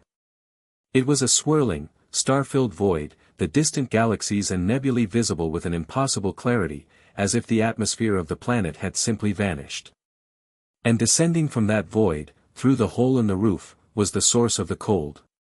It was not a creature of flesh and blood. It was a thing of pure geometry, a being of impossible angles and perfect, horrifying symmetry. It was a floating, crystalline octahedron, perhaps 10 feet tall, made of a material that was not black, but was the absence of all color, a patch of pure nothingness that seemed to drink the very light from the room. It didn't fly or hover, it simply existed, its position in space a fact that defied gravity. No energy radiated from it. There was no killing intent, no haki, no chakra. There was only its silent, absolute, and geometrically perfect presence. This was the avatar of the void. "What, in the hell, is that?" Kaido breathed, his drunken stupor evaporating in an instant, replaced by a primal, instinctual alarm he hadn't felt in his entire life. He was the world's strongest creature. He feared nothing. But this thing was not of the world. It operated on a set of rules he didn't understand. Naruto felt a cold dread wash over him. He recognized the presence instantly. It was the being from his vision. The Sovereign. The Avatar paid no attention to the chaos below. It didn't seem to register the fortress, the island, or the ongoing battle. It had a singular purpose. Its silent, unknowable gaze was fixed on the two most powerful beings in the room. It was here for Naruto. And it was here for Kaido. It was here to reclaim its stolen fire. Without a sound, it moved. It didn't accelerate. It simply ceased to be in one spot and began to be in another, crossing the vast throne room in an instant. It was heading for Naruto. Naruto reacted on pure instinct. He formed a Rasengan, a perfect sphere of swirling chakra, and thrust it at the crystalline form. The moment the Rasengan touched the avatar's surface, it just stopped. The spinning energy didn't explode. It didn't dissipate. It was absorbed, consumed into the perfect, black geometry, leaving not even a ripple. The avatar was completely unharmed. Naruto stared in disbelief. His signature attack, an attack that could carve through steel, had done nothing. The avatar continued its silent advance. It extended a sharp, crystalline point towards Naruto's chest, aiming for the source of the Ryujin power within him. Before it could touch him, a massive, spiked club slammed into its side. Kaido, moving with a speed born of pure instinctual terror, had intervened. "Get away from him, you freak," he roared. His haki-infused blow, a strike that had shattered Naruto's bones and could level a mountain, connected with the avatar. And nothing happened. There was no sound of impact, no shockwave. The club simply stopped dead against the impossible surface, its kinetic energy siphoned away into the void. The avatar didn't even wobble. It was like hitting a concept. It turned its attention from Naruto to Kaido, as if just noticing the gnat that was pestering it. A new, razor-sharp crystalline shard extruded from its side, lancing towards Kaido's face. Kaido, his eyes wide with shock at his attack's failure, barely managed to wrench his head to the side. The shard sliced through the air where his head had been, and he felt a strange, cold sensation on his cheek. He looked down. A single drop of blood welled up and then, instead of falling, it simply ceased to exist. It was erased. Not destroyed, not evaporated. Erased from reality. Fear. For the first time in his adult life, Kaido felt true, gut-wrenching fear. This thing didn't fight. It unmade. Down below, the battle on the live floor also ground to a halt. The very air had become thick and cold. The music had stopped. The fighting had ceased. Everyone, pirate and rebel alike, was staring up at the hole in the ceiling, at the impossible patch of void that was visible against the night sky. The presence of the avatar was a blight on reality, a conceptual wrongness that every living thing on the island could feel in its soul. "What is that?" Yamato asked, her voice a fearful whisper. Even her indomitable spirit was shaken by the sheer alien nature of the presence. Marco, his phoenix flames flickering nervously, stared upwards. "I've lived for a long time," he said, his voice grim. "I've sailed with Whitebeard across all the seas of this world. And I have never, ever seen or felt anything like that." Back in the throne room, an unspoken, unbelievable truce had been formed. Naruto and Kaido stood side by side, their personal enmity forgotten in the face of a threat that was beyond their comprehension. "What is it, boy?" Kaido growled, never taking his eyes off the floating geometric horror. "You felt it before it arrived. You know something. It calls itself the Sovereign of the Void," Naruto said, his mind racing. "It thinks our powers, our dragon fruits, are stolen pieces of itself. It's here to take them back. Take them back."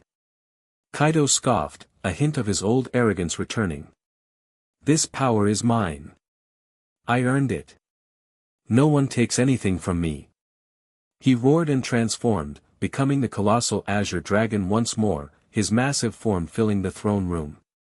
He unleashed a full-power burrow breath, a torrent of pure destruction, point-blank at the avatar.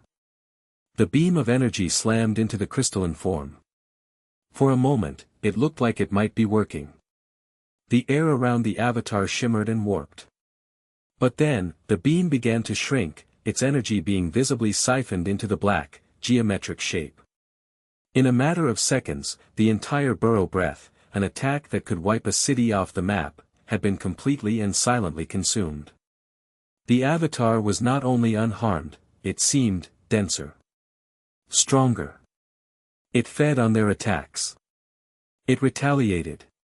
It didn't fire a beam or a projectile. A wave of pure conceptual distortion emanated from it. The space around Kaido's draconic form began to warp. The stone floor beneath him dissolved into a gray, featureless mist. The tapestries on the wall frayed into individual threads and then into dust. The avatar was not attacking Kaido, it was unmaking the reality he occupied. Kaido roared in pain and confusion as he felt his own form begin to flicker, his scales seeming to lose their color, his very existence under assault. Naruto saw it. He saw the law of this new enemy. It consumed energy. It erased matter. You couldn't fight it with haki. You couldn't fight it with chakra. It was a conceptual opponent. So how do you fight a concept? An idea, born of desperation and the strange, dual logic of a ninja and a dragon god, sparked in his mind. What if you don't fight it with energy? What if you fight it with the opposite? He acted. He leaped onto Kaido's back, his hands slamming onto the massive blue scales. Don't attack it. It feeds on energy. Just hold on. He closed his eyes, ignoring the warping reality around him, and reached deep inside himself. He didn't draw on the draconic power. He didn't draw on sage energy. He drew on the most fundamental force he possessed, his own life force. The sheer, vibrant, chaotic stubbornness of being Naruto Uzumaki. He poured it out, not as an attack, but as an offering. It was a wave of pure, unstructured life energy. It was the warmth of a sunny day, the taste of ramen, the feeling of a friend's hand on his shoulder, the joy of a successful prank. It was everything the void was not. It was messy, chaotic, illogical, and vibrantly, beautifully alive. The wave of life energy washed over the avatar. For the first time, the geometric being reacted. It recoiled. A high-pitched, grating keen, a sound like scraping stars, echoed not in the air, but in the minds of everyone on the island. The area of distorted reality around it wavered. The attack on Kaido ceased. It worked. The sovereign of the void, a being of absolute order and nothingness, was anathema to the chaotic, vibrant, and unstructured nature of life itself. It worked, Naruto breathed, a triumphant grin spreading across his face. The avatar seemed to consider this new development. Its silent, unknowable intelligence processed the new data. Then, its form began to shift. The perfect octahedron began to unfold, rearranging itself with a series of silent, fluid motions. It was adapting. It was learning. It reformed into a new shape, a perfect, glistening black sphere. And from the surface of the sphere, tendrils of pure void began to extend, lashing out not at Naruto or Kaido, but at the fortress itself. They touched the stone walls, and the stone didn't crumble, it vanished. They touched a golden pillar, and it was gone. The avatar was no longer trying to reclaim its power. It had changed tactics.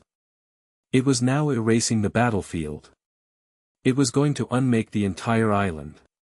Kaido, back in his human form, stared in horror as the floor beneath him began to dissolve into nothingness. What is it doing? It's erasing everything. Naruto yelled, his mind racing. His last attack had worked, but it had been a tiny pinprick. He needed more. He needed to overload it.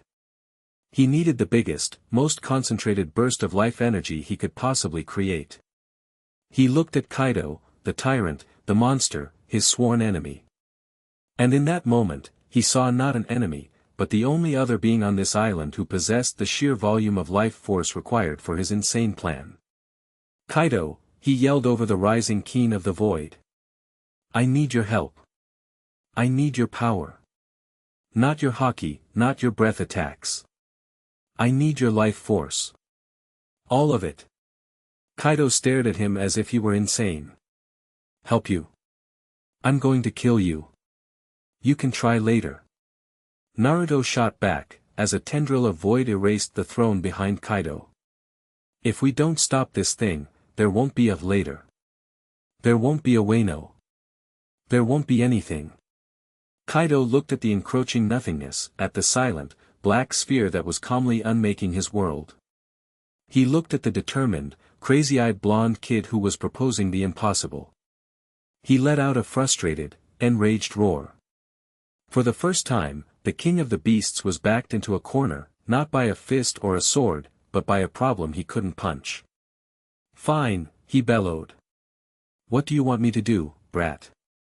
Just stand still, Naruto said, a wild, desperate grin on his face. And whatever you do, don't die. The end. Thank you for watching this video. Please be sure to subscribe to our channel and like this video.